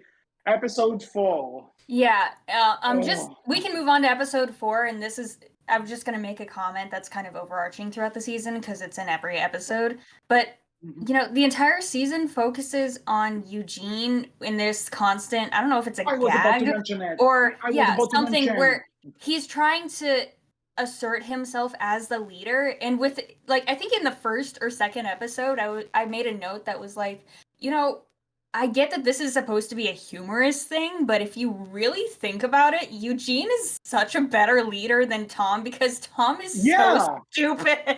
Actually, I didn't really check my notes throughout the recording, but like, I have a lot of points, but it's like, I'm not sure why I like this, that Eugene calls Tom out a lot of the time and he's right. Like, because what it is, imagine if all the times there's not out called hiccup out throughout the franchise were actually correct. Our boy got it right like once or twice. Okay, but it's not. But that's the thing that I just want to say. So I thought in this they're like really trying to establish some sort of an arc for him. In a way, maybe he is a better leader than Tom. Maybe he'll realize why Tom is a better leader. But it just kind of stops after this. Like, we build everything up for nothing. Well, it's played up for laughs, and it's supposed to be like a running gag throughout the season, but I don't think it was earned at all. And even going back to Snotlout, where he did have those moments where he tried to assert himself as the leader, and it was played up for laughs, and he was instantly shot down. There was an episode where Snotlout wanted to be the leader himself, and he was getting in everyone's way, but there was a reason for it. It's because his dad was getting in his head, and he was having, all these premonitions about the future, and like, oh no, if I don't lead the writers, I'm gonna be no one. So there was reasons behind it. Yeah. And with this season, there's no reason at all for Eugene to be saying these things in the humorous, bombastic way that he is, aside from the writers just think it's funny. And it's not funny because he's making sense. Yeah. That's, again, because a lot of the notes I have, like, for every episode, just have a note that says Tom is an idiot. So when I'm noticing a trend, Eugene is right. It's like, something, to borrow a quote, Eugene would be great at cinema set. Yeah, I mean, maybe that's why him and Alex are good together. Shit. Yeah. Oh my, something I would watch something of that. I would watch Eugene and Alex, shit talking movies and shows. That would be something. Give us that. Give us that. But anyway, Yeah, moving Okay, on with episode 4, can I just say that every season since season 2, when Downpour happened and that crazy episode that's still my favorite to this day, there's been an episode per season that I love for all the wrong reasons because it's so batshit crazy and nothing makes sense. And I think episode 4 this season is the one that does it for me because it's Agreed. buzzsaw centric and so many things happen that make no sense whatsoever that I just kind of loved it at the end. Listen, speaking of animation errors, he's supposed to keep that timberjack, tied up, and in some shots, that rope is not connected to anything. This thing can fly away. Okay, DHC, I have to stop you right there. If we Yeah. were trying to make sense of that, it's a timberjack. Its wings are actual razors that can cut down full-grown trees, but it can't cut through a fucking rope. That too. Don't get me wrong. That's my second thing. But considering he's keeping this thing tied up in a rope, and again in some shots that rope is not connected to anything. This thing can fly up. I also want to remind everyone of Alex's statement in episode 1 to Buzzsaw when they first met. Dragons are more intelligent than you think. Oh, fuck it. He doesn't know how to cut a rope. Even cutting through it, he could have just pulled on it. That dragon is like 3 tons. There's no. I grew up with horses. It's literally. I love the shot where they just immediately go back to. Oh, but it's connected to a stake in the ground. It can't pull that out. It's impossible. That is kind of funny that, I loved that shot. Let's just assume that even if it wasn't a stake in the ground at times, like maybe it was connected to a rounded tree, which we saw a timberjack cut down multiple times through the episode. There is no situation where that makes sense. I'll do you better. In the first movie, when Hiccup looks over at the Book of Dragons, the drawing in the book is them cutting down trees. That's the first thing we see this dragon do, and it's not even animated.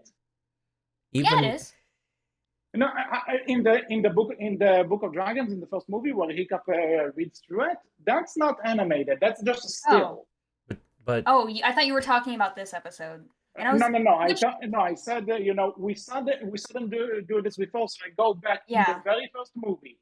I remember. No, I remember. Oh, okay.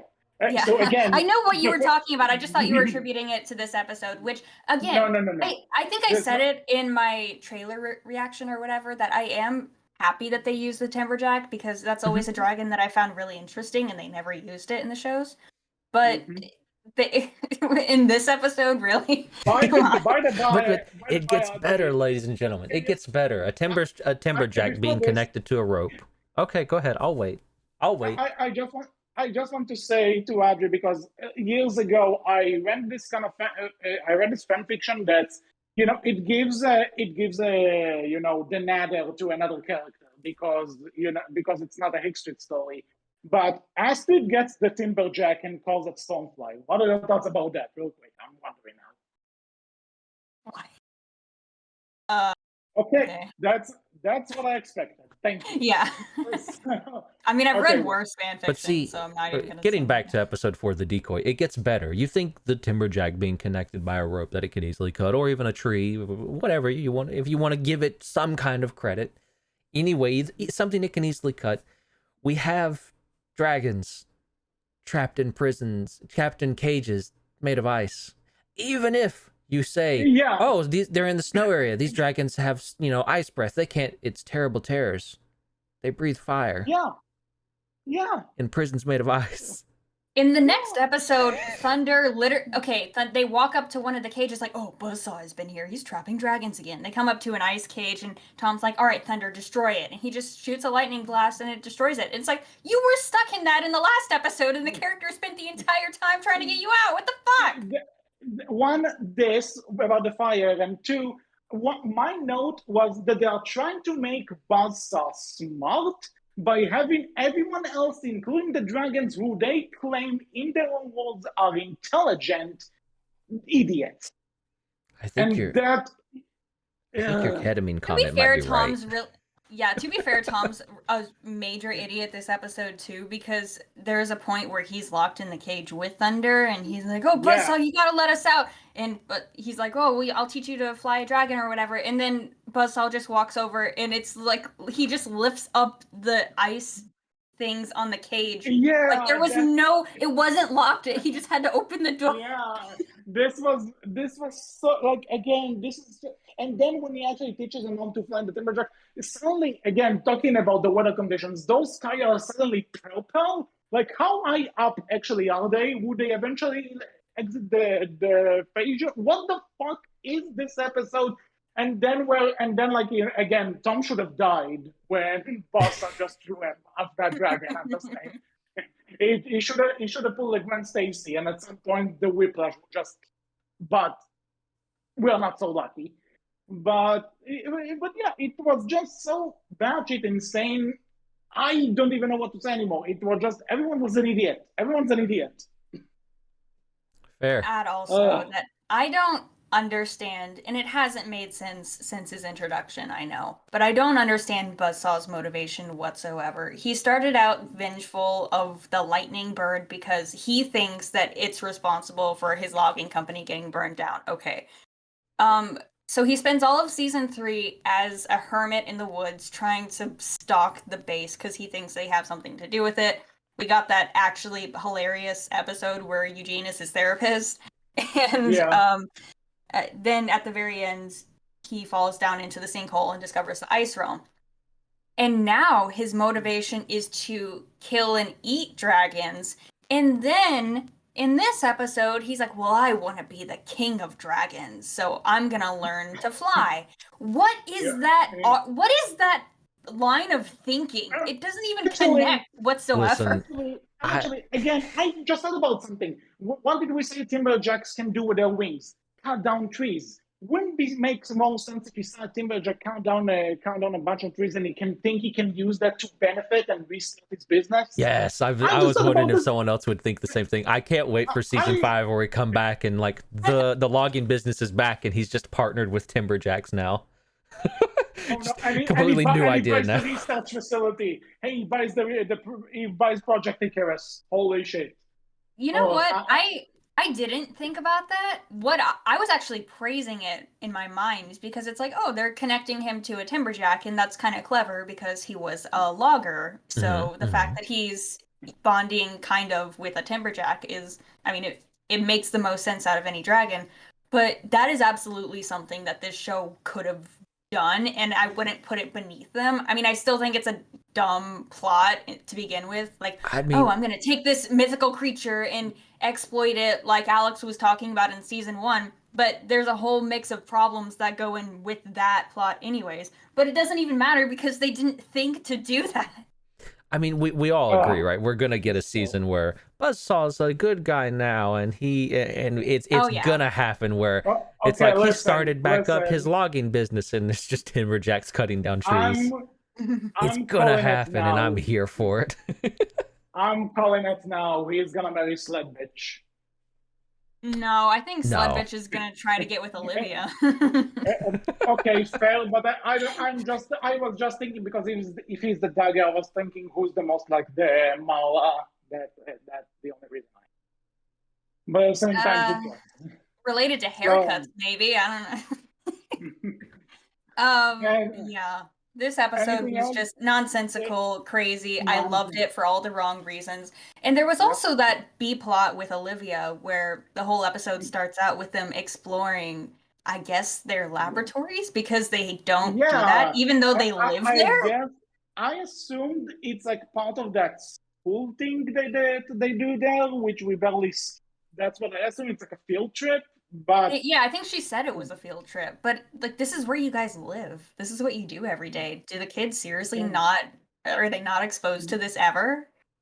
Well, I could just say maybe when they're with the dragons, but at the same time, before Tom, didn't all the other ones besides Tom kind of live there all their lives? So yeah, I don't know. Not all, I don't think, but Anywho, yeah, I guess. and the rest of the episode is Olivia actually starting to remember, oh yeah, I gave birth to a human 14 years ago. I should probably keep track of him. Yeah, and How like, many months have you been here now? And you're just now questioning where your 14-year-old child goes off to for 12 hours a day? Okay. this was. Oh, and also, what kind of mother, once she finds out that her son says, "Oh, I'm going to take my drone and we're gonna shoot some stuff," and then he leaves the drone at home and he never comes back to pick it up. No, you do not let this kid eat and go to sleep. You're having a talk. Someone teach you how to parent. Yeah, and I don't remember if it was this episode. It could have been one from the two-parter, but I think, yeah, I'm pretty sure it is from the two-parter. But the one where she watches the drone. No, where Sled Bitch is stalking Olivia, trying to figure out where she's going. And it's like, aren't you in charge of her? Like, why do you have to recruit Linda to lie to Chief Baker that you're stalking Olivia? You could just say Olivia's wandering off and we're trying to figure out where she is, but she's trying to be like all cryptic about it. I also love how she's in charge of the chief as well, and it's like, couldn't you just tell her to tell him I'm doing a job for your boss who ordered me to do this thing? I can't help you. It's just being creepy for no reason. Yeah, you know what? Her and Buzzsaw would get along. I changed my mind. Yes, they will all see my way eventually. But okay, anyway, I guess we can split into it. So we are getting to the two-parter. The season finale two-parter, The Nightlights. Which, by the way, again, I want to state that, again, nightlights are a fandom term, and yet they are now treating it as it's canon. Even though, again, the Light Fury is just a name Hiccup and Astrid came up with. So how would the hell they know that there's a Light and a Night Fury? I want two things. There was, I don't know if, like, the I guess we'll call it thumbnail image of episode 5, where it just shows a nightlight. Oh yeah, when I first saw one, it's even the thumbnail for the trailer. I laughed my butt off. I didn't think it was possible to make something that looked more derpier than Thunder, but oh my God, loved it.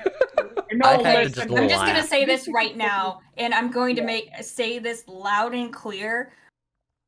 Thunder's family looks fucking nasty. They don't even look ugly.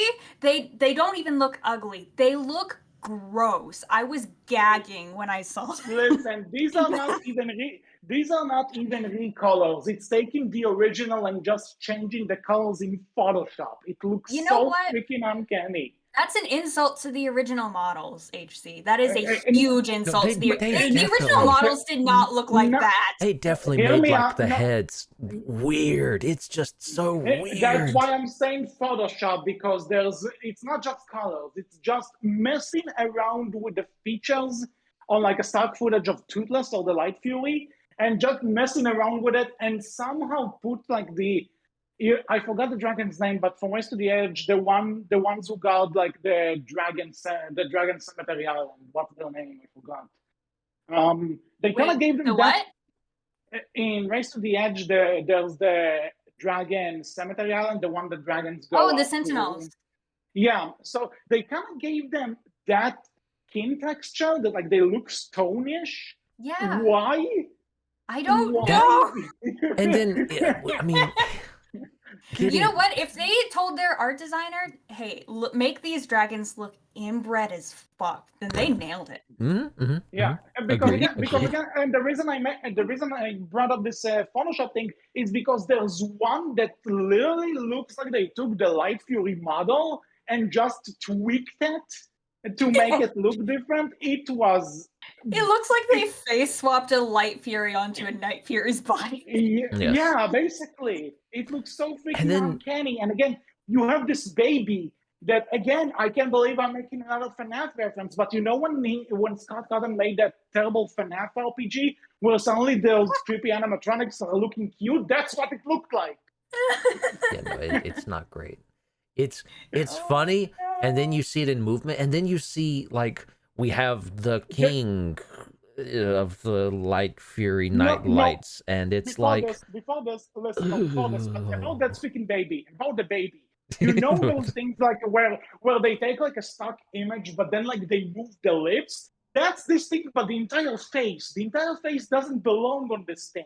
They just look nasty. It's weird, and I don't like it. And also, just going back to what you said earlier, where you said nightlight was a fandom term. It's actually not, because it is in several of the books, like the picture books that they released. That they're called nightlights.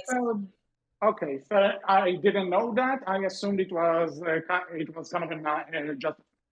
Still, no, it's an actual thing. I mean, it's relative, but it, in the scope of what we consider to be canon, it is true.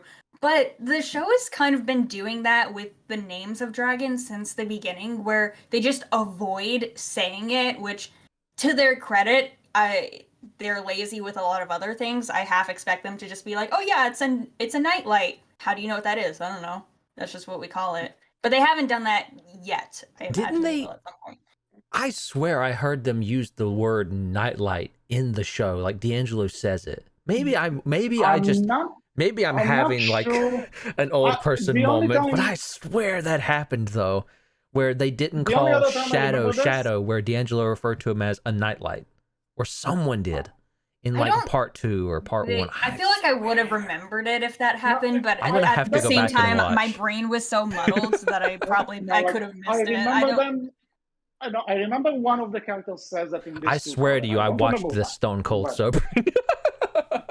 But another thing, it's worth mentioning that this has nothing to do with the show, but like I feel like the showrunners are directly targeting me when Sally, what name do they give this to this like a mostly black nightlight? Fucking Shadow. Are you targeting me? Are you calling me out somehow? If you know, you know why. But like, I don't know why, so I'm a little confused. It's HC making a Sonic reference again.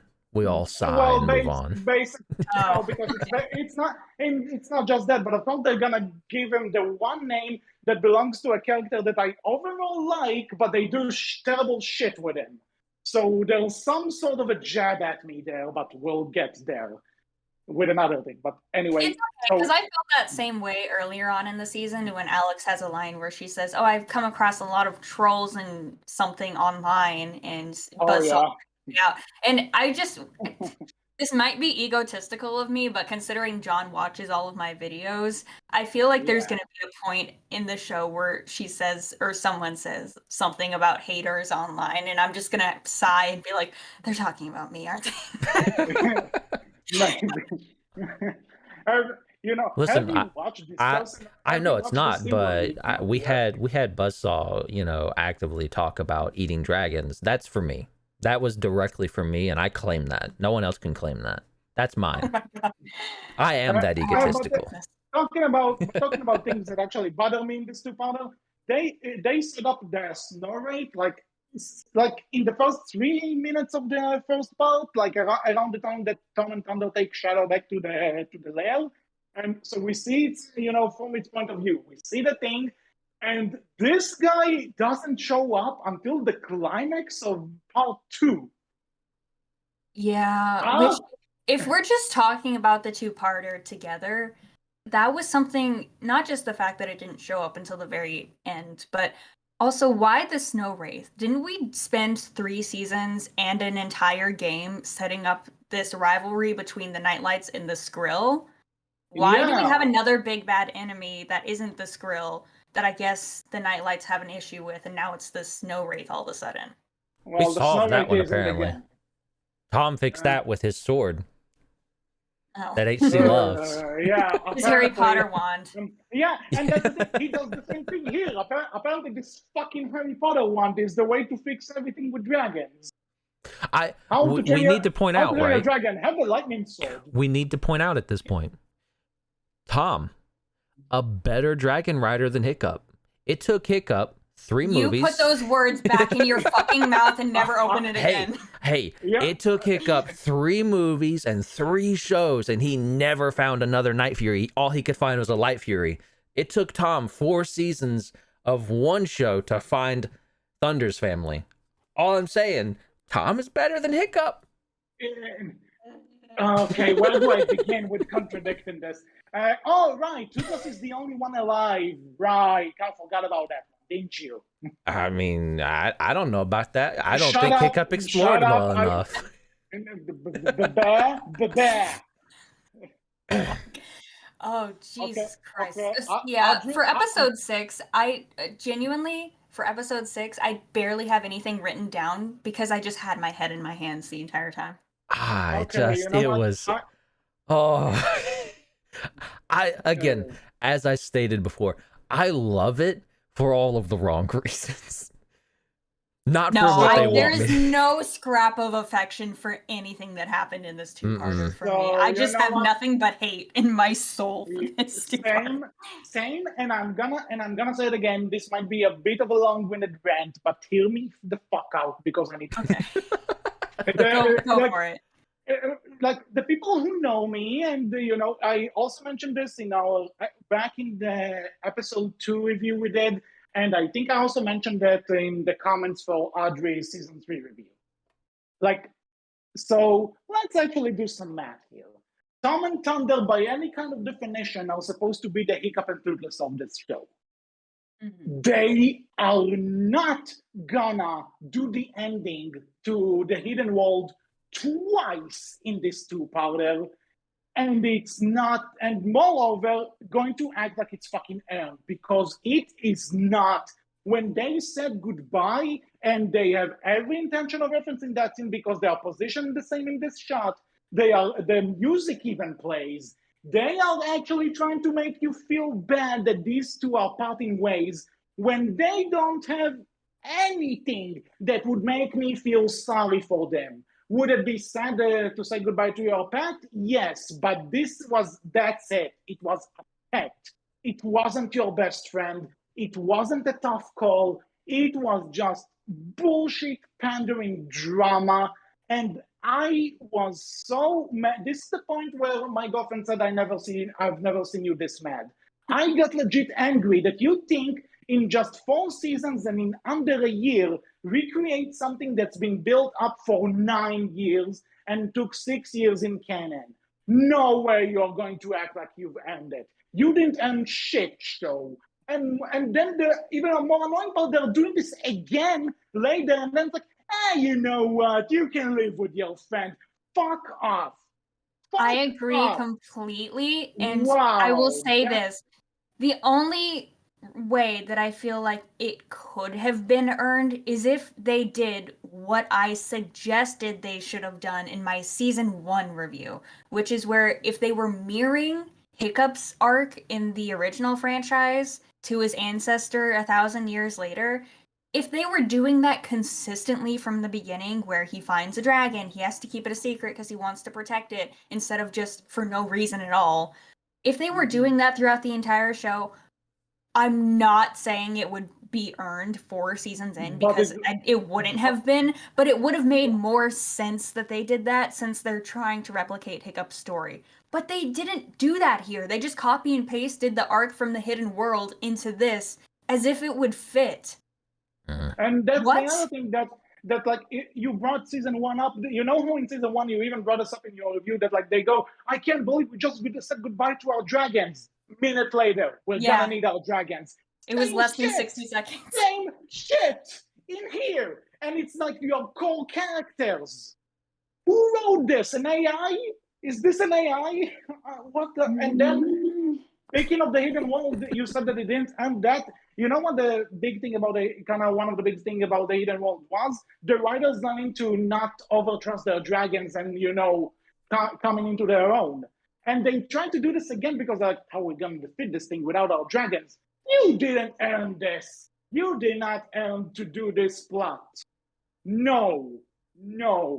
Okay, to be fair though, that is not the thing that made me the most No, angry oh, of this no, two-parter, it's and not. we're getting to it, and I'm ready to unleash because I had a meltdown.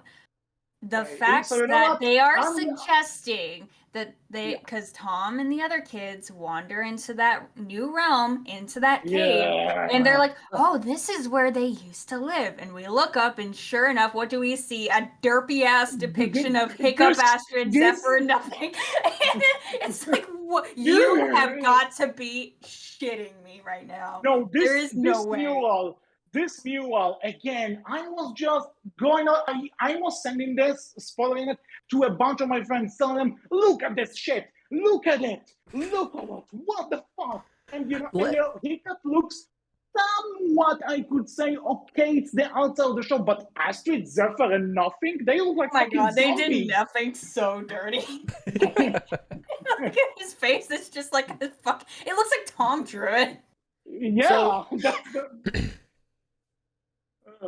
Maybe John's kids just drew a picture of Hiccup's family and they put that in this show. Well, now you make me feel bad for thinking it's kind of derpy looking. No. I mean, it's all bad. right. A question, right? This isn't necessarily something that, you know, are you upset that, like, explain to me here a little bit, like, you know, the issues you have with it, right? Do you have an issue with it because it puts them in the hidden world, or everything, all of it? None of it makes sense. Yes, okay, let's start with that. Like, they're implying let's also that remember, right, that the third movie does kind of, whether you like the third movie's ending or not, like the after credit scene or wherever it is in there, where they show them meeting up with the dragons again, right? Yes. I know some people dislike that, some people like that. It's not something that they've not done before, technically. Is it? Yeah, but so it is though, because they're in the hidden world in this season, like inside of it. They don't go in, and I say this in my last review too. There was never a point where Hiccup and Astrid and their family went physically inside the hidden world after Hiccup and Astrid did to go find Toothless that one time. When they come back with their family, they're flying around above ground, and it's supposed to be implied that the hidden world is an off-limits place. Hiccup's entire fucking speech at the end was talking about how humans shouldn't go in there. And now this show, this fucking piece of shit, useless trash show, is undoing that for the sake of content? And not only that, they are actually in the, and if they're actually in the hidden world living there, then one, like you said, it contradicts the plot. Two, then what about the rest of Berk? Did the chief of Berk actually just go, fuck you, I'm out? I'm going to make an executive decision as the ambassador of this fandom. If that's what they end up implying, this show is not canon. It is not. I refuse. I will stand on my platform and take it to my grave. If that happens, the show is not canon. You know what? I'm with you. Put me there as well, because holy shit. And also, apparently, Hiccup just decided at one point, hey, you know what? I can get rid of my leg. Click, and then like they actually have the audacity to make fun of it that it doesn't look like a leg. Like, who the fuck are you people? Respect your elders, you fucking pieces of shit. I'll admit, I kind of like that joke a little bit. I thought it was a little funny. Like, I love the irreverence of it. It had the potential to make some people feel that way. I didn't. I thought it was super disrespectful. But then they just do something batshit insane where they literally feed it to a dragon later on. You know what? Again, I kind of loved the irreverence of it. Like, the sheer disrespect. I found it a little bit silly. No, listen. When they actually ate the leg, okay, you know something even better? There's supposed to be this joke of Tom running away going, I don't know what this thing was, but I'm sure thankful for whoever made it. Did we forget that Gubber made Hiccup's leg? Well, not that specific model. I'm pretty sure Hiccup made it. Still, like, you know, if you want to get technical, he just ain't Gubber, not Hiccup. Either way, it's fucked. I do want to say though, as the ambassador of loving poking the bear, just to see if how many times I can get away with it before I get eaten. it's not something we can say Hiccup wouldn't do. That is going back to the hidden world and saying, you know what, fuck it, I don't want to be chief anymore. I'm out. You know something? Maybe The if it was the silence. no. I'm gonna contradict you in the most logical way possible. If this was Hiccup before How to Train Your Dragon 2, maybe. But no, he grew enough to realize he has a responsibility to That's take fair. over. That's fair. And Like and he won't just fuck up and leave. That's all I'm gonna say about that. And actually, talking about that freaking scene where the dragon just eats the leg. You know something? I said I'm gonna bring this back, so bear with me. In 2006, there was a game called Sonic the Hedgehog in all caps to differentiate it from the original. You know what happens in this game, which is considered one of the worst Sonic games ever made, that almost killed the franchise's reputation? Canonically, in this game, Sonic dies. Sonic is killed on camera by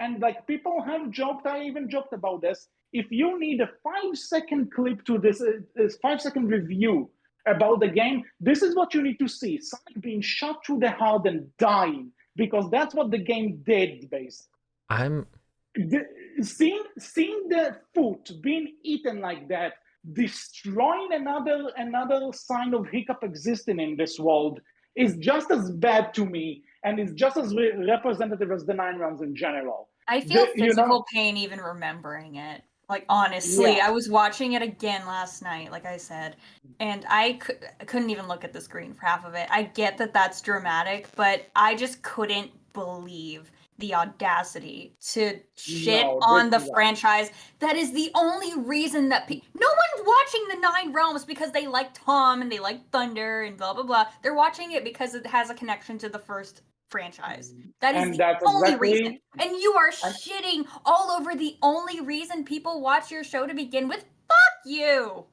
Exactly. Everything she just said.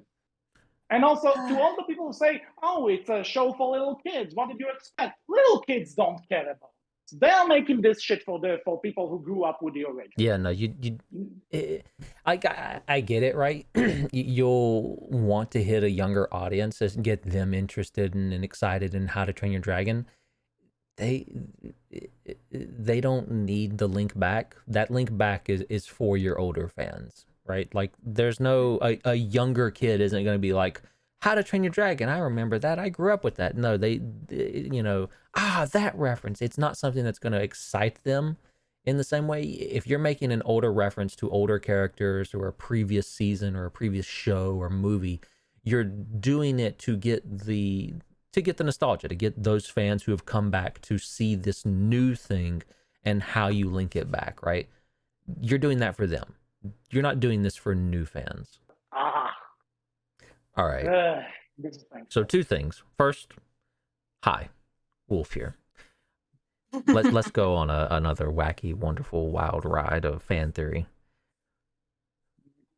How would you feel if, and the show makes this joke itself, and we made fun of this, and we loved it, and how would you feel if this is all a setup to say that no, it wasn't Hiccup that did this. It wasn't Hiccup that came back.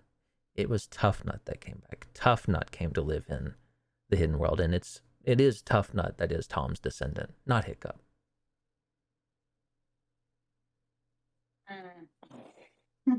I hear your silence.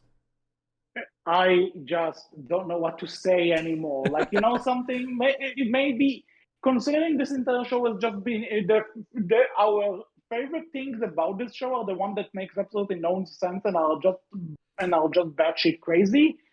Maybe it would actually save the show in the so bad it's good kind of mentality. Personally. But if we're actually trying to like connect it in a legit way, no way. Personally, no way. If the show did go that route, I would give them a lot more credit for the irreverency. I would respect them for the irreverency, like them just going that route and saying, yeah, it's Tough Nut being Tough Nut and being irreverent and being a butt and loving every minute of it. I would give them credit for that. I would be willing to say, you know what? I don't hate that. I don't have anything to say anymore. I'm just fair. tired. No, I mean, sure, I can't even entertain theories or fair. anything because Again, it's just like anything I feel like would be better than what we saw from the end of this season. Being serious, right? Going back to it, it's so sad that they bought DreamWorks and they're like, okay, make this. We want you to make this because we want another Dragons thing because that's one of your popular things. And it's like so sad because if they would have just been willing to get more time, maybe even more money, and just let them go. Again, like these are writers we've seen them do Race to the Edge, Riders of Berk, and Defenders of Berk, and irregardless of your opinion on the quality of all three of those shows, they weren't bad. They were arguably, and I'm not even going to say arguably, they were better than the Nine Realms. And it's sad because you have an audience there that would absolutely kill for more Dragons content. That's even just on the quality of Riders of Berk and Defenders of Berk. It doesn't have to be, or it doesn't have to be Race to the Edge. It doesn't even have to be better than Race to the Edge. If you'll just give them something that is on the quality and level of Riders of Berk and Defenders of Berk, they will line up for you and defend you to the hilt and love you to death.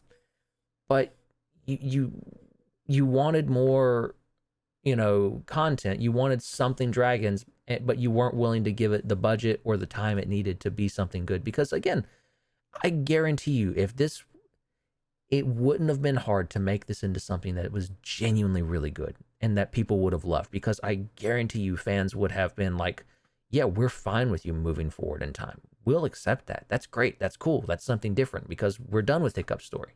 Every fan would have agreed. We're done with Hiccup's story. We don't want to see you bring back Hiccup. We want to see something new, something different. And it's just so sad that it is something that just drops the ball so hard. And again, what you said there, it's not Hiccup. It's the same basic idea, but it's not, not. And with the fact that it's just a not Hiccup, not Astrid, not Toothless, all of that, it just makes me think, again, and it's basically confirmed, they are just using whatever emotion we have for the originals, and they're expecting us to project it into this. And this is not going to happen. No way. I'm just going to say that there is one sin that this show could commit in the future. And if they do it, I swear to God, I will turn it off and I will never watch it again. If they do some type of thing where they have a flashback to the past and like they bring in Hiccup and Astrid and everyone. And actually with the voices and everything. Yeah. With the voices and everything, if they did that, I'm sorry, but I would give up on everything. I would give up on the show, give up on the franchise. No, I will never forgive you for shit like that. Which this is kind of getting to that level, so that's why it scares me. No, I mean, basically. Yeah, as someone who jokes around, as someone who loves their irreverency and will make plenty of jokes like that, right? Not even I would be willing to touch that level. Yeah. Because even I, and again, I'm biased. I love How to Train Your Dragon. I'm a huge fan. Even I, though, like, have a little bit more common sense to say, like, you know what? Even I'm aware everyone would hate me. Everyone would hate me. It's okay. They wouldn't hate you as much as they would hate the creators. And again, with John Telligan, I know he cares about this franchise a lot and he has the best of intentions. But if all of the additions of Hiccup and Astrid and what they're implying happened with them going to live in the hidden world, if that is his idea and not someone above him telling him that's what needs to happen, and that's the route that this ends up going, that is extremely disappointing. That doesn't even make me angry. That's disappointing. Indeed. Well, I guess the one last thing to mention is the sequel date to the next season where Tom's we've not even talked about. Apparently, Tom's mom knows now. Which I will say, at least, because that was actually one of the positive things that I had to say about this finale. As if there were any, but if I had to pull one, it's that they didn't end the season the exact same way all the other seasons have ended for once.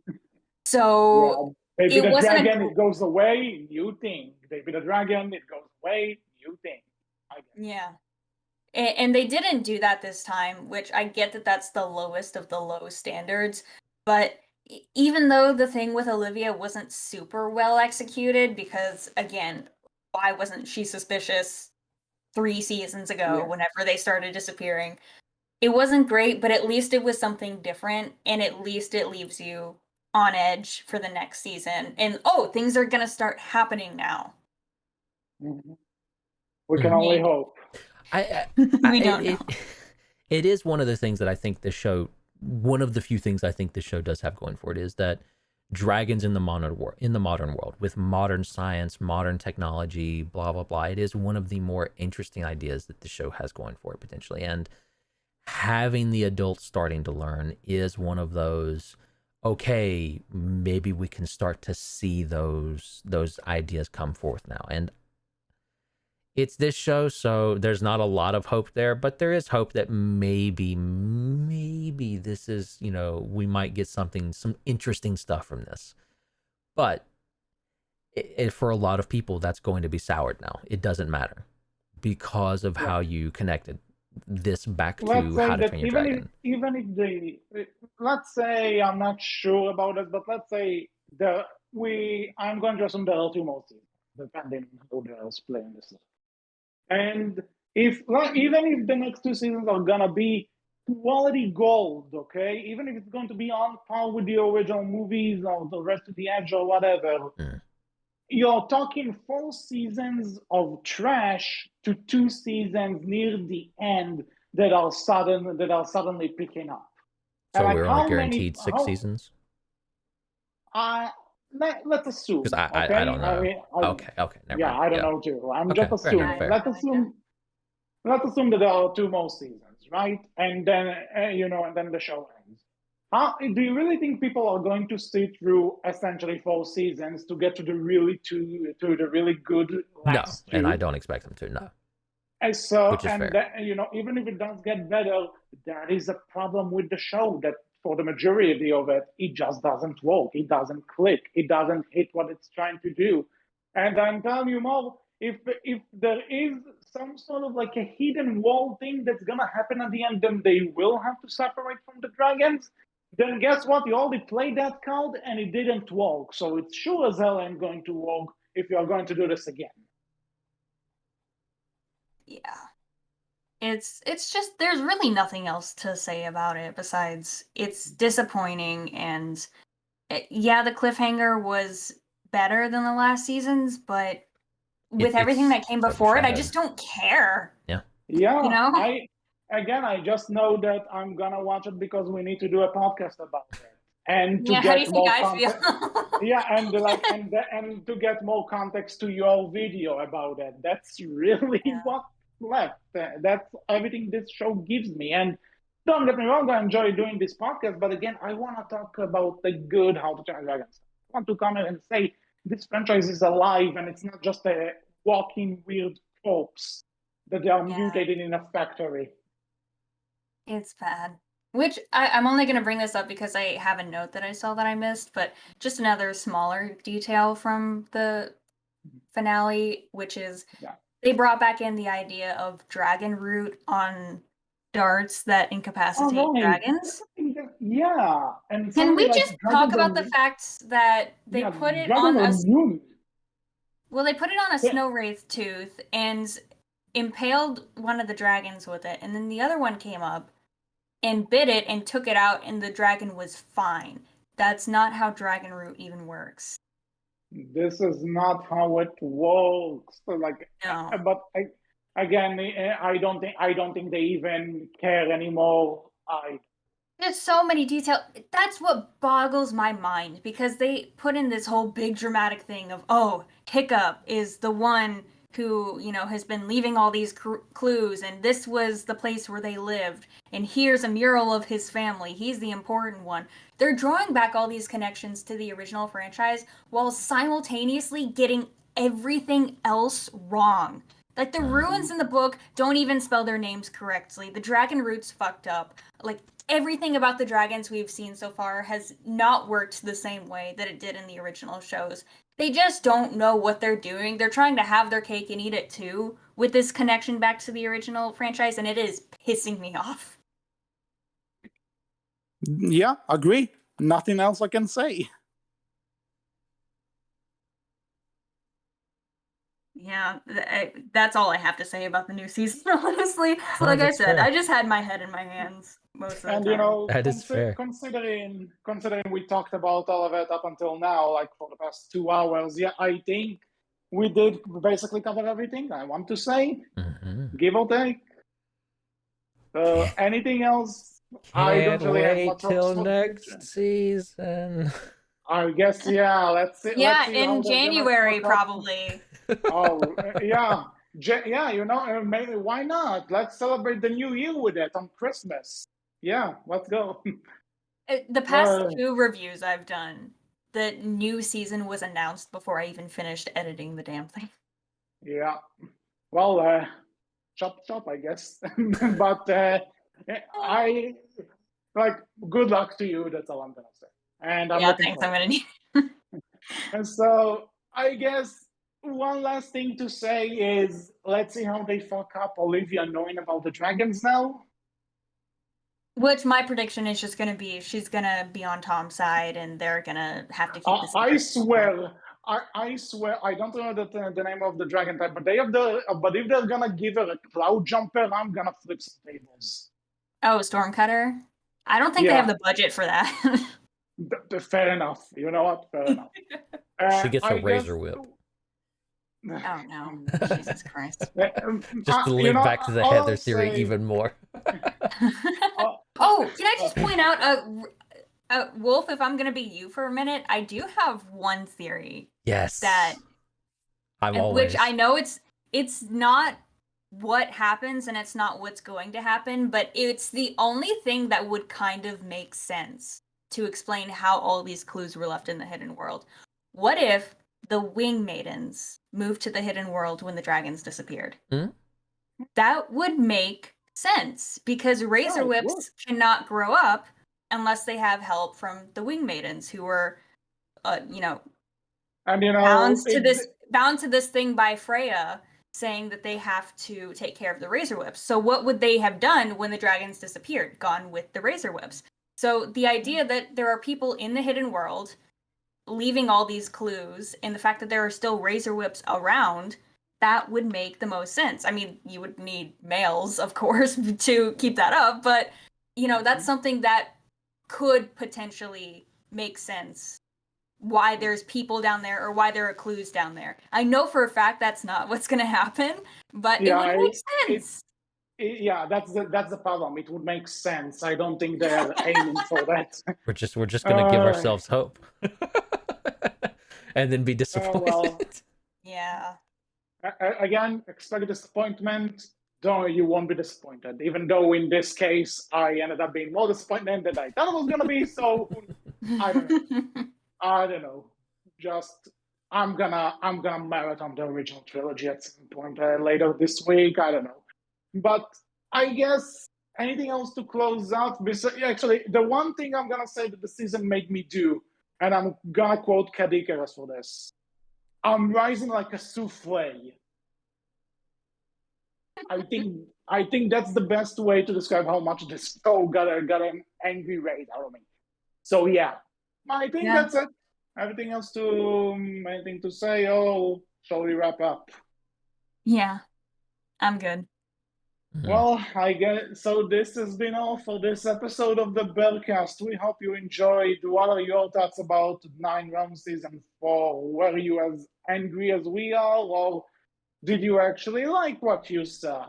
You can tell us all about it in the comment section below, as long as and alongside what you want to see in the future seasons. You can also find us on Twitter, where we are Berkcast with a capital B, capital C, and on Tumblr as Berkcast Team. Audrie, thank you so much for joining us, and where can people find you on the interwebs?